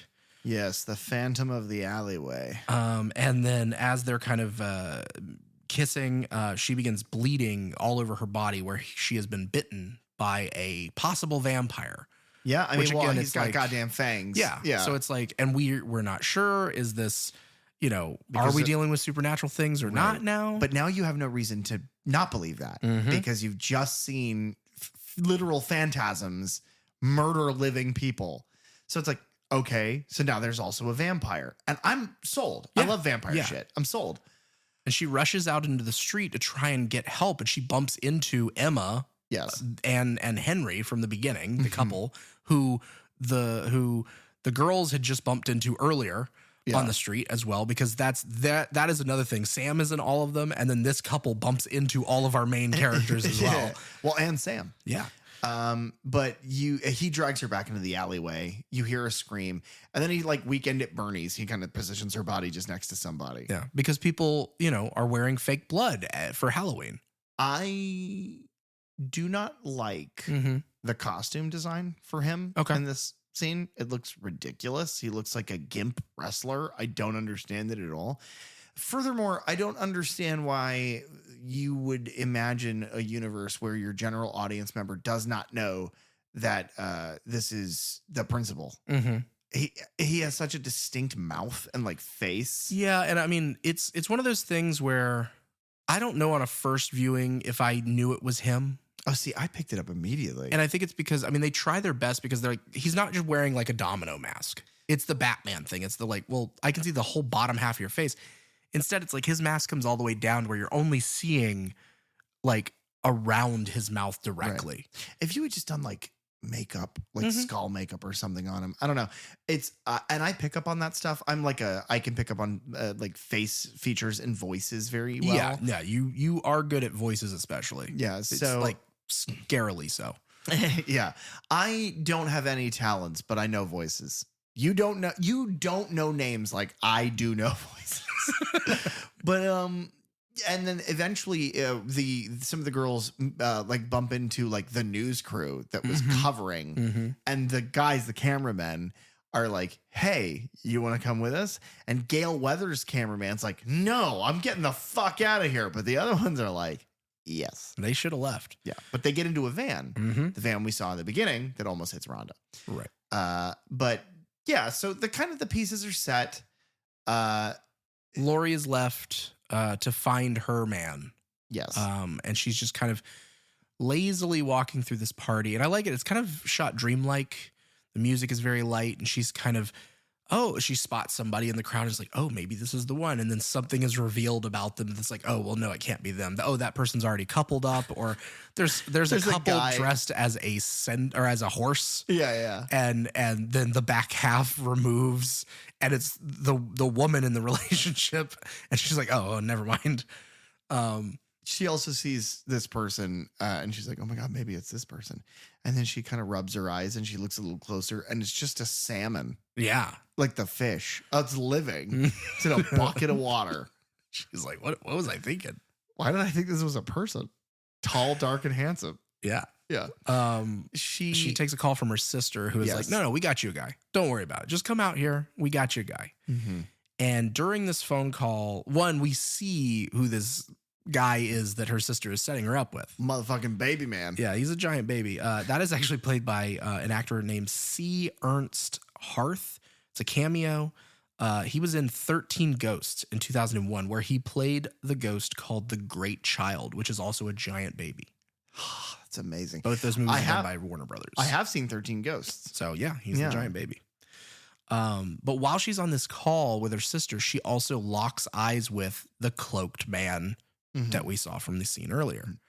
Then in the weirdest, like, scene to scene, like, confusion, she's now in the woods. The middle of the woods. The middle of the woods. But then it's okay. It's a road in the middle of the woods. Right. It looks like that is lined in lit jack-o'-lanterns. It's like, who set these out? Right. You know what it looks like? It looks like an old light box Mm-hmm. with like old animation cells that have the depth that they can kind of move. It's like the perfect forest trail, but there is zero sign of the city they were just in. Nope. That would be like leaving downtown Clearwater and walking into the forest. How did you get there? It was weird. But at one point she hears like a leaf crack, and I like Anna Paquin so much in everything that she's in. I haven't seen a lot of True Blood. I think I've seen part of the first season when it was airing because I've seen like one of the seasons. Yeah, Alistair and an ex of his were very interested in that show. So I kind of watched it nebulously around them, but I was young. I don't know how young, maybe like 2-3 years old. But the Charlie, how old were you when this movie came out? How old were you when True Blood came out? Leave a comment that tells us how old you were in 2007. Then leave another comment that tells us when True Blood came out. And then a third comment that tells us how old you were when True Blood came out. Can't wait. Can't wait. But she's like, get the fuck out here. I'm tired of waiting on you. And her performance is good. It is the thing that I don't understand is that Walker gave it a half a star and almost entirely blamed it on Anna Paquin's performance. But I think her performance is great. Yeah, I think it is. It's exactly what it needs to be. It is reserved. It is shy until it isn't. And then it seems like, yeah, I'm nervous. I'm scared to do this, but you know what? Fuck it. Let's go. And the thing, by the way, she does, she goes into this gathering. There are all these girls. They're like, oh my God, what the fuck was that noise? Because she screams. Because it is then revealed as a body wrapped in her cloak, because she's dressed as Little Red Riding Hood, which is ironic, falls at the ground, and they're like, it's like, oh my God, Anna Paquin just got eaten by a vampire. And then in a twist, they pull that cloak open and pull the mask off, and it's the fucking principal. Stephen Wilkins? Yeah, what's your name? Stephen Wilkins. And they pull his fucking fangs out, and he's not a real vampire. Yeah, so he's a phony. He's a phony. And so you're like, oh, okay. But then vampires aren't real here. And it's just that glimmer. Yep. And then all of the girls are like, well, it's midnight. Let's get this ball rolling. And they start to tear their skin off like latex clothing. Now, what I want to say is all of this looks fucking amazing. Oh, it's yeah. amazing. It is mainly practical effects. You've got some digital like little touches here and there. Sure.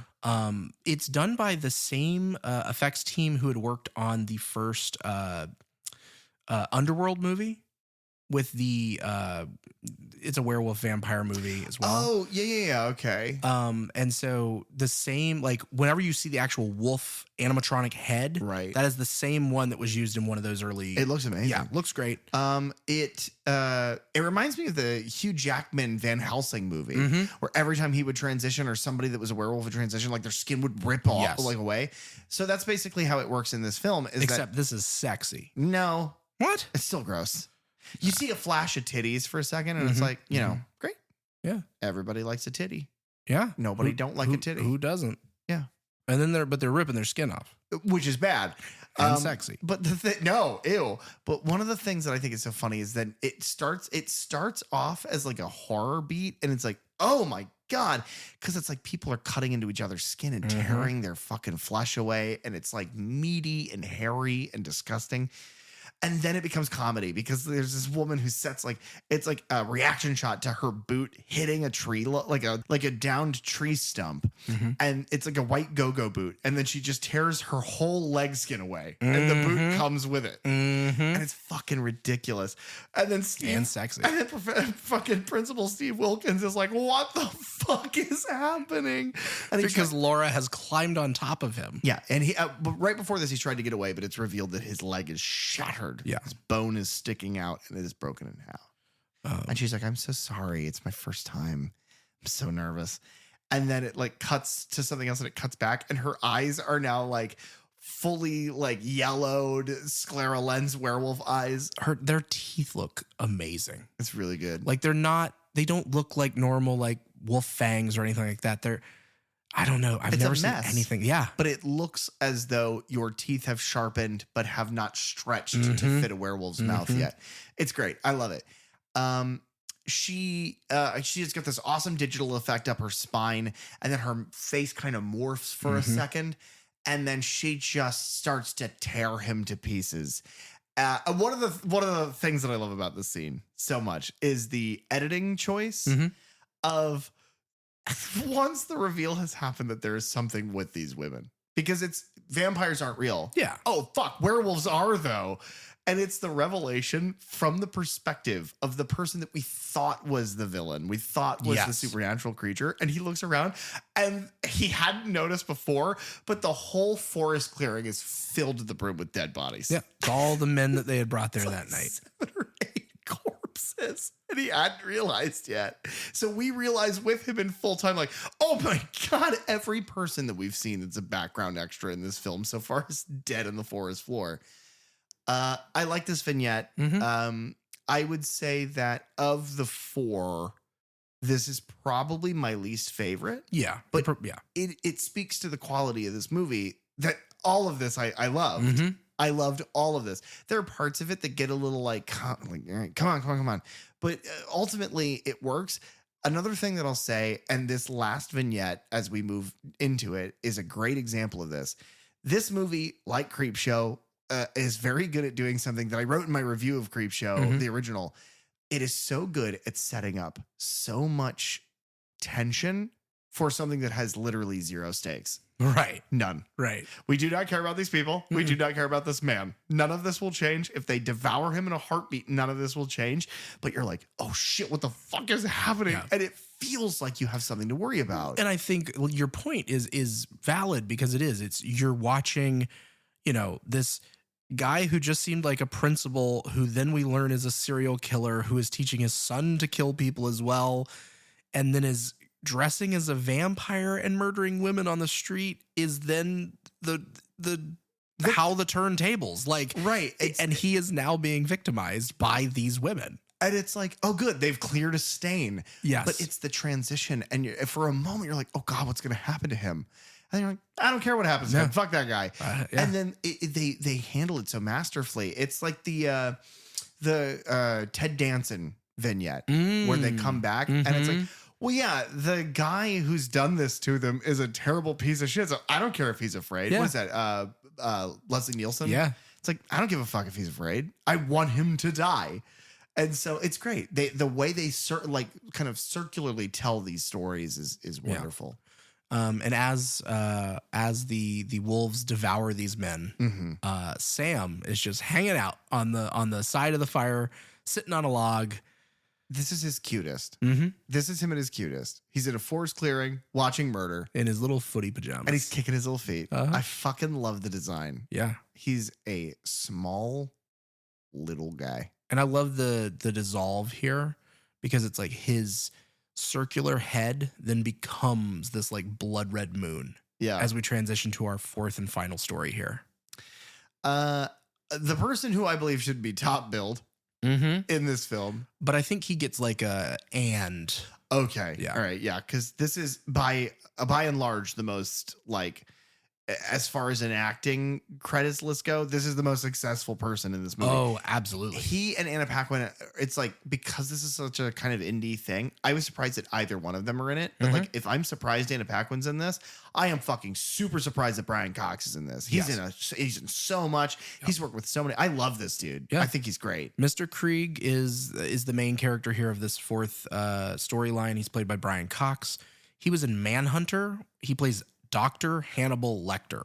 Crazy. Manhunter came out before Silence of the Lambs, so he is the first iteration of Hannibal Lecter on screen. I did not know that. Yeah, that's amazing. And then he was in the 2002 American adaptation of The Ring.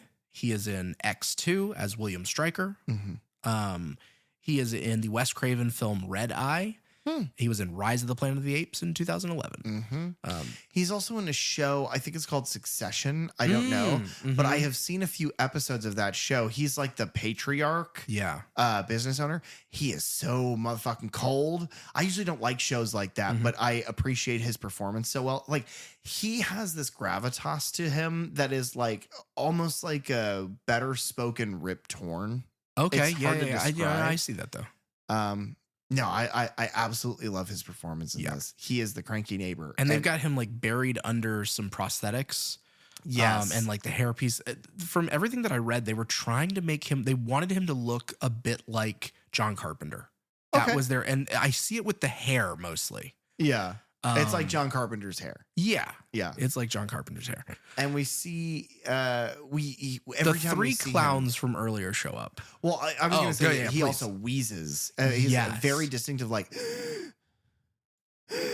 And apparently, like, that was like a character choice for him. It wasn't written in, so then they had to, like, in earlier scenes, for when it's revealed of who he is. Kind of give the reason for that. Yeah. No, I think it's great. I think that it is so distinctive that it is like, it's a way to fill silence. It's a way to believably fill silence for a character who you are in. It should be completely devoid of any and all of your sympathy. But for just that second, you're like, oh, your life must fucking suck. Yeah. Because the kids come to the door, ring the doorbell, the clown kids, and they are greeted with yellow eyes because Scott Farkas from Bob Clark's A Christmas Story. Yeah. No, it's a dog. It's like a shitty little like what's the dog from Wishbone? Frasier? He's like a Jack Russell. Yeah. Because it's revealed later when because Mr. Krieg has put a mask on this dog that has glowing yellow eyes. Which is like putting a Richard Nixon mask on a pig. Yeah. It's like it would be like a real thing on this earth. Yeah. It reminds me, and I said this while we were watching, but it always makes me think of the Jim Carrey starred How the Grinch Stole Christmas. When I don't know who it is, somebody goes to his door for the first time and like knocks on it, and the door swings open, and there's like he's hooked his dog Max up to this giant Max head. Yeah. And he's like barking, and it looks like this crazed dog. Yeah. That's what it makes me think of. No, I love it. And it is the sad old man screaming at clouds. He's like clicking through channels with this giant remote. He's burning old photographs. He is clearly like miserable. He's at the end of his rope. Yeah. We get the other side of our first vignette. He walks out to the backyard and he's like, "Hey, shut your fucking kid up. Fuck you. I hate you." And then he goes back inside. Yeah. I love this. I already said that, but it's like, I love storytelling that we get one perspective and then a different perspective later that recontextualizes what we are witnessing. Yeah. I would say I don't think they needed to show all of it because it is the entire scene in reverse. Yeah. It doesn't matter. It doesn't take away. But I get what you mean. Yeah, it's just it adds a little unnecessary kind of filler. But I will say this movie is not long. It's like 82 minutes long. Yeah, no, it's definitely and it's just filled. He goes back into his home. Only then to once again leave his home. And he goes to the front door. And his entire front yard is filled with lit jack-o'-lanterns. Yeah. We have to assume that Rhonda came over.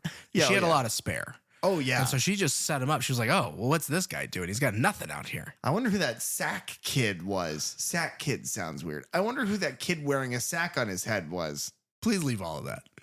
I'm gonna. I don't want to, but you said it now. I think that is always funnier than whatever I would have cut out. So yeah, I'll keep it in. But Spite is his dog's name, which is a great name for a grumpy old man's dog. Yeah. But he keeps barking at something, and whenever he comes back into the house from seeing his front yard covered in these jack-o'-lanterns, the doggy door is swinging. Yeah. And something is now in his house. And so he grabs the shotgun that's like over the fireplace or wherever. And oh yeah, one of the lines he has earlier is, "I've got an NRA membership in my pocket." So immediately he reaches for a gun. Yeah. Although he's not a good guy. No. So this is obviously a bad example. He hears something like kind of moving around upstairs. Mm-hmm. And so he takes the gun, he goes upstairs. And we get this little, like, he clicks on the light and you see the light bulb comes on and then snaps off, like shatters basically as Sam runs across, and he gets a quick flash of like, okay, yeah, something is up there. There's a little man in my home. And so he makes it into a bedroom, and it's dark and there's something moving in the bed, and he pulls back the curtain or the covers, and there's like a robotic, like, skeleton hand, like decoration that's just kind of moving, and it's like, okay, which begs the question, it's like, did Sam bring that from home? My assumption of that has always been similar to like an Art the Clown situation where he has a trash bag filled with things. Yeah. It's like Sam carries around that burlap sack. Maybe it's just stuff that he likes that he collected for Halloween. I like to think that's the cutest thing in the world. Yeah. He got a little hand. He liked it. The little guy. He deserves it. And then a giant jack-o'-lantern burst into flames in the corner of the room. Yeah. And it illuminates, and there are like written in what appears to be blood all over the room. The walls and the ceiling are trick or treat, smell my feet, give me something good to eat. Like that old rhyme. Just over and over and over again. And he is looking around shocked by this. And we get the thing that I love the most about this Mr. Krieg segment is all of the references to other horror films. Yeah. You get this very fast, like, push in to, he's standing beside the bed, and Sam's little hand comes out and slashes his ankle with a blade that he reveals here. That is a reference to Pet Sematary. Oh, okay.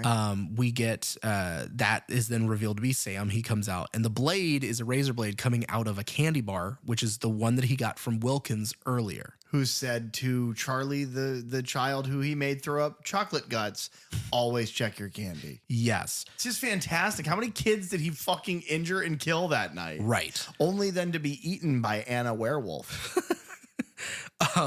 One thing I'll point out, Michael Dougherty has said that they couldn't use any like actual recognizable candy brands in this because all the candy that they have is either poisoned or full of blades or things like that. Right. So they had to come up with all their own names for things. What is it? I want to say it's like a Heidi Ho bar or something. There's something like that. They came up with the big fudge log, which is, disgusting, but whatever. But eventually Krieg moves to the steps to get back downstairs. Yes. And like Home Alone, but if Macaulay Culkin's character was an absolute psychopath, the floor is covered in shattered glass, what looks to be like thumbtacks and razor blades. Yeah, razor blades. And he falls down the stairs, ruining his hands. Yeah, covering they're filled with pieces of glass. There is another reference here. There's a candy ball that like tumbles down the stairs in a very particular way. Like a jawbreaker. Yes. And that is a reference to the film The Changeling. And apparently, I think it may have been either the DP or one of the set people also worked on The Changeling for that. So it was a direct reference. That's fantastic. To that. He tries to open the door, but because of his hands, he can't. And we see Sam crawls on the goddamned roof, which is then like the ceiling there, which is then a reference to Exorcist 3. Oh, see, I was going to say it looks like a reference to Nightmare on Elm Street where I mean, it could be, yeah. the original victim, I don't remember her name. Tina. Thank you. Is like thrown around on the roof. Or, I mean, even like a Sam Raimi reference. All I'll say is that him being on the roof is like the only time in the whole movie where it's like, ugh, like Sam, gross. What are you doing? Yeah. Now, here's what happens next. And originally, up until this evening, where we pre-watched before we recorded, I hated this moment. I hated it. Now I love it. Okay. I like I like whenever we watch things and there's a little change in one way or the other. Sam jumps down off the roof onto Krieg and beats the fuck out of him. Like punches and kicks him. And I was like, the fuck is this? He just had a knife. He's like a spiritual thing. Why would he do that? We watched the short animated film that this is based off of. And in that, Sam is stalked by a grown man into an alley, presumably a sex pest. And a Bryan Singer. A Bryan allegedly. Singer, yeah. If it's that many people alleges it, then it's kind of, whatever. Allegedly. He walks into the alley and the guy walks in after Sam. And then there's the silhouette of an obvious physical altercation, a scuffle. And then Sam walks out with that guy in his burlap sack, like stuffed in there because he murdered him with his fists. So I like that because this is almost a callback. That's a good to point. The original animated thing where it is just Sam doesn't use a knife. He doesn't use anything. He beats him to death. And it's like, yeah, Sam's a fucking animal. He's just going crazy. Until he is unmasked. And then we find out that Sam, not only is Sam a little guy, not only is he the baby, not only is he a boy, he's also a pumpkin. Yeah, he is. And then Krieg goes, there's no better way to say it, he goes punkin' chunkin' because he shoots Sam in the face. Sam's body, I love the way that Sam's body like slides across the floor and slams on the front door. His face is, I don't know if they wanted it to be scary. Oh my God, it's so cute. It's like those types of dogs that people say are just like, yeah, it's like a pug. It's like, oh, it's so ugly that it's cute. Yeah. He looks like a Goosebumps cover. Yeah. He's just like a pumpkin head with like a little boy skull face. He's so fucking cute. And it's also cute because he's making like noises and he's trying to eat Krieg's leg. Yeah. He almost, when you say that, he almost looks like the child version of the cover for Halloween 2. The skull coming out of the he pumpkin. does. He's just so fucking cute. And Krieg reloads the gun and starts shooting him and he blows his hand off. Every time he shoots him, pumpkin guts go everywhere. And then his hand fucking vanishes because it has a mind of its fucking own. And then you're like, oh, every part of this story so far has been supernatural because Sam is not human. He's something else. Right. He's not a spirit. He's not. Well, if he is made manifest. It's like he is a demon of some kind. He has powers and they are not fully explained in any way, but he is the embodiment of the spirit of the holiday. He's so cute. Another reference here. You said his hand gets blown off and then Krieg witnesses it twitch, flip over on itself and crawl away like a spider. And he says, "You got to be fucking kidding me." And that is a reference to John Carpenter's The Thing. Thank you. Fantastic. I didn't pick that up. That's amazing. I didn't pick up any of these. That's really great. Half a star my fucking ass. All of that culminates into this long struggle where Sam has the upper hand and is going to kill him with a giant pumpkin lollipop, like a spiral handled pumpkin lollipop handle stick. Sure. I don't know. It doesn't matter. Which is very famous. It's very ubiquitous to this series. I'm looking at, you have a pop vinyl of Sam and he is holding it. You have a little, what is supposed to be like a little stitched guy. Yeah, it's like Made by Robots is the brand. I have a Sam from NECA, like a little ultimate Sam. And you have it too. You just have yours boxed. Yeah. But mine is holding it right now. The little thing. Yeah. And I have him as a Toonie Terror as well. And he's got it there. And I believe that's one that I purchased you. Probably. I think I got you the two. I think I got you Sam and I think I got you Ash from Evil Dead. Because I know you. Yeah. And you're my lover. Yeah. Yeah. You heard it here first. Derek's my lover. You've heard it here before. And you'll hear it here again. And maybe you'll hear the love bang. And he moves to kill him, and he stabs down. And I assumed he was dead the first time I saw it. And he pulls away. The lollipop is stuck into a chocolate bar. And I love this so much because it's like, oh, well, now you've given me candy for Halloween. So you followed a rule. Yep. And then Sam just fucking leaves. He fucks off into the nighttime. And then our big reveal for this one, because all of our stories, I feel, have had these reveals. And this is such a... I did not see this coming at all. We push back in slowly on the burning photos that he was seen throwing them into the fireplace. And Mr. Krieg is the bus driver. Yeah. Of the kids from the school bus massacre. Which is... It's so effective. Because you watch this guy be grumpy and crotchety and then get absolutely fucking tortured for like 5-6 minutes. Well, and it's like, okay, yes, he's going to hate Halloween. Yeah. The last time he had a major event happen on Halloween, he was tasked to murder 8 children. Right. And then it went wrong. They still ended up dying, but he nearly lost his own life in the process. Right. And then he, from the way that Macy tells it, is like he disappeared. Nobody knows what happened to him. Yeah. And it's like he's just been living in this house and he hates it every year when it comes around. Yeah. Well, and he probably hates himself. Yeah. He's a drunk. He's alone. Yeah. It's such a good reveal. You get a ding dong. He opens the door. Yeah, our epilogue. This one jumps now later. Yes, with the little comic text. And he's ding dong and he opens the door. And I pointed out, I don't know who the fuck, if he's supposed to have patched himself up. He's got glass all in his hands, but whatever. He's got his arm in a sling because fucking Sam broke his arm. And he's got his head all bandaged. And he's wheezing. And he holds out the candy bucket. They give him candy. 3 little pigs. Yeah. And he looks out and he sees what looks to be a content and no longer wrathful Sam, who's just like, word. And then I love this moment because it is a repeat now of everything from the very top of this film.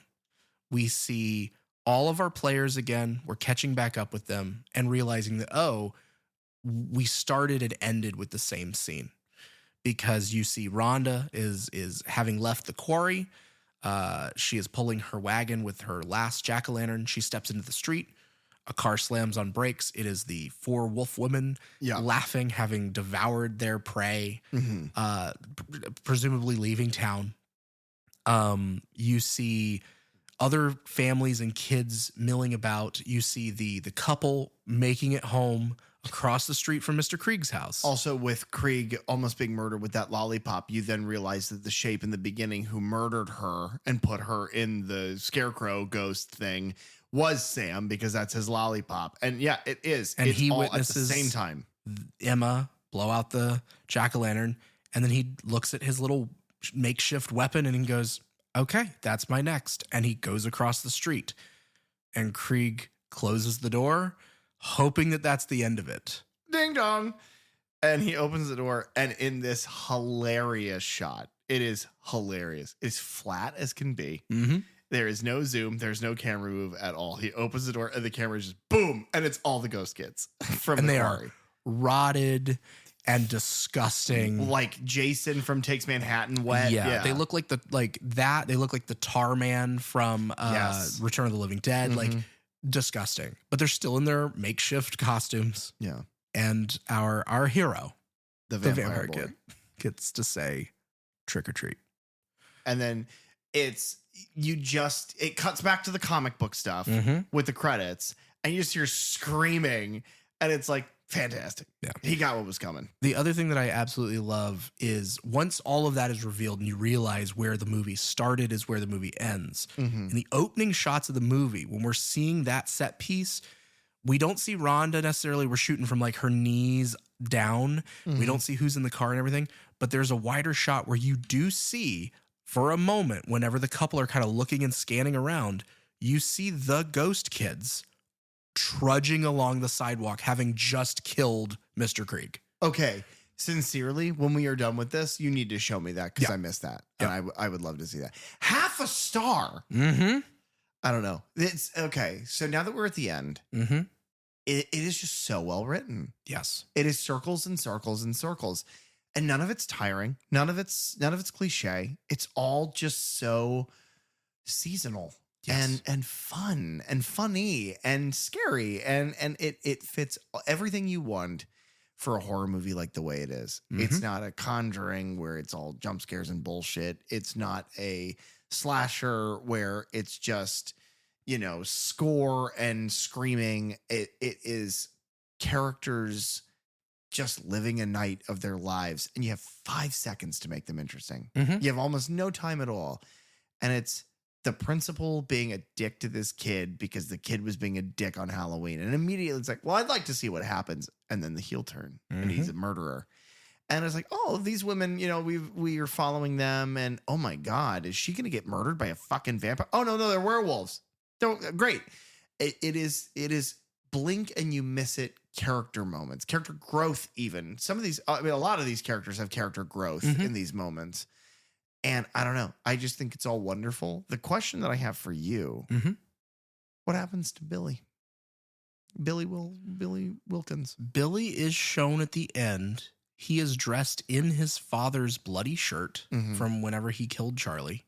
He's wearing his glasses and he is like just sitting by himself on the stoop, handing out candy to the last couple trick-or-treaters. But little does he know, I think, that his father has been devoured.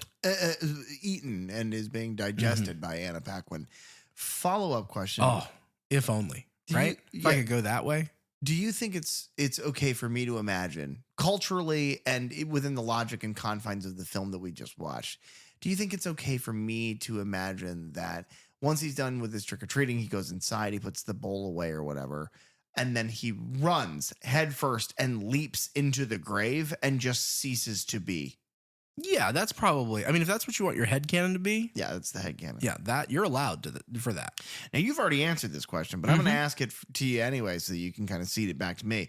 Derek, do you recommend the film Trick or Treat? Yes, I recommend Trick or Treat. I recommend it to everyone that I can. If, like I said, if you've never seen it, do yourself the favor and watch it.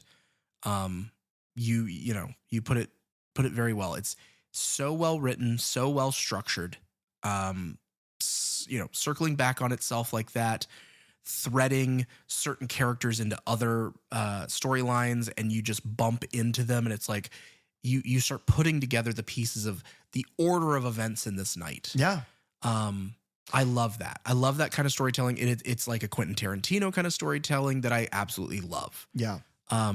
Because I will be honest, I hate a flashback story. When a movie starts and then it's like 3 weeks earlier. I fucking hate that shit. I hate it so much. The only 2 exceptions to that rule so far in our little third channel experiment has been Evil Dead Rise, that I think does that so fucking well. And then this movie. Yeah.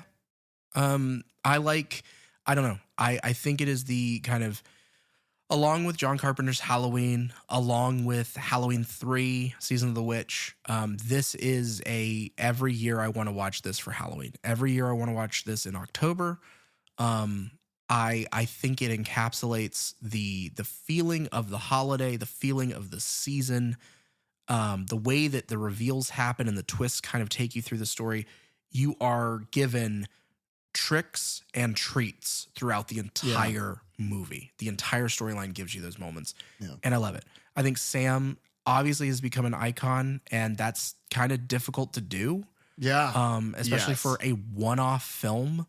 There's been talks of doing a sequel since this movie was released, and it comes and it goes. And basically Michael Dougherty has said, if we did it again, I would need it to be as good or better than the first. We haven't ever explained where Sam comes from. I would love to dig into that. But I also don't want to get to the point where it's like Trick or Treat 7, Sam goes to space. Like, he doesn't want to get that. It's like I think he's going to make, if a sequel ever happens, it'll be for the right reasons. Personally, I don't think we need one. No. Personally, I think I'm fine with this. I think it's perfect. PJ. do you recommend Trick or Treat? I do. In a world where all we had was shitty, the middle of the worst shitty Saw movies that were just year after year after year, and Platinum Dunes fucking horror classic remakes, and just kind of the things that we've watched from this era, Rob Zombie's Halloween 2, and it just gets crazier and crazier and worse. This sticks out to me because this wasn't, I don't think that this was made to be what it ended up being. I don't think it was made to be a classic. I don't think it was made to be, I don't think it was made to be revered. I think it was made because somebody went, oh, I like that. I like that story a lot. We should do that. We should make this. I think this is worthy of it.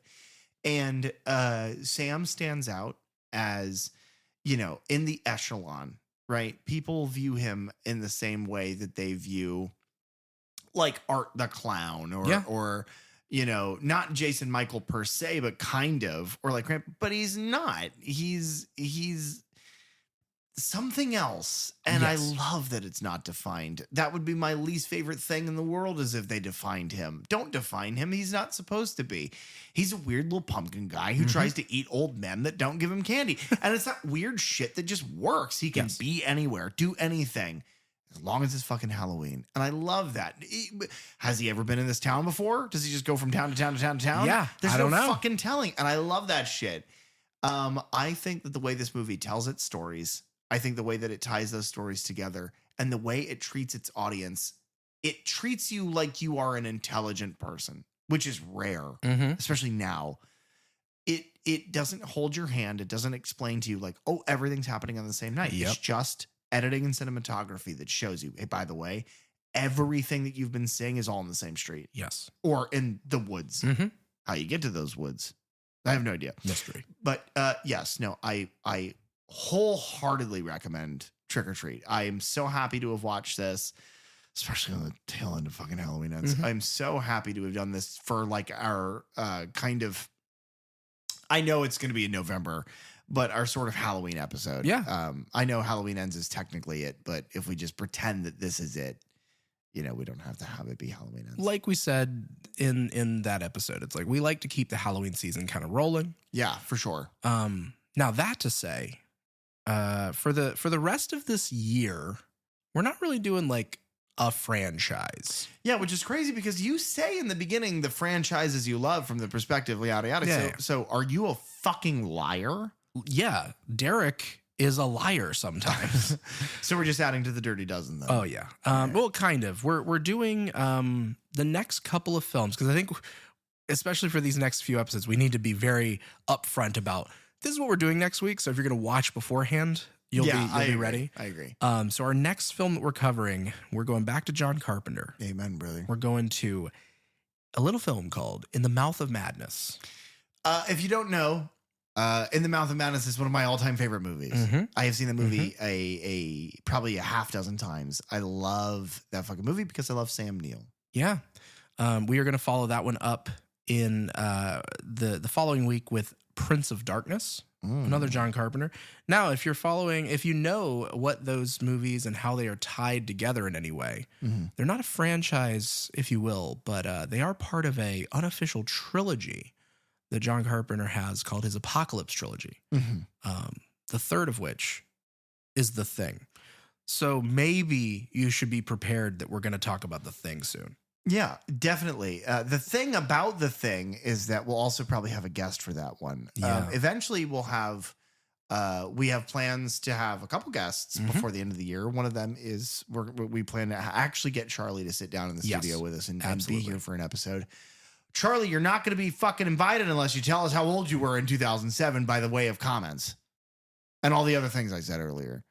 But yeah, and then, we've got, like we said, Michael Dougherty made Krampus, which is a Christmas film. So maybe we celebrate another holiday. Before that, we got, maybe there's a movie out there that took like 14 years to make called Thanksgiving. No, I think that's just a stupid trailer in a Grindhouse movie. Oh, man. I wish they would make that movie. Dude, he fucked that turkey hard. Thanks for tuning into the Third Channel podcast. Please, if you have the time, rate, review, and subscribe on Apple Podcasts, Spotify, or any of your favorite podcast apps. You can follow us on social media at Third Channel Podcast, and you can find me online at thatdrosenberg. You can also reach out to us at thirdchannelpodcast@gmail.com, where we check every message, we swear. Third Channel is hosted by PJ Minette and Derek Rosenberg. Theme song and audio engineering by Fly Guy Ty. The logo designed by Bell DeVelco. Episode artwork by Nathan Walkington. Keep it tuned right here to the Third Channel for all things horror. And remember, don't touch that dial.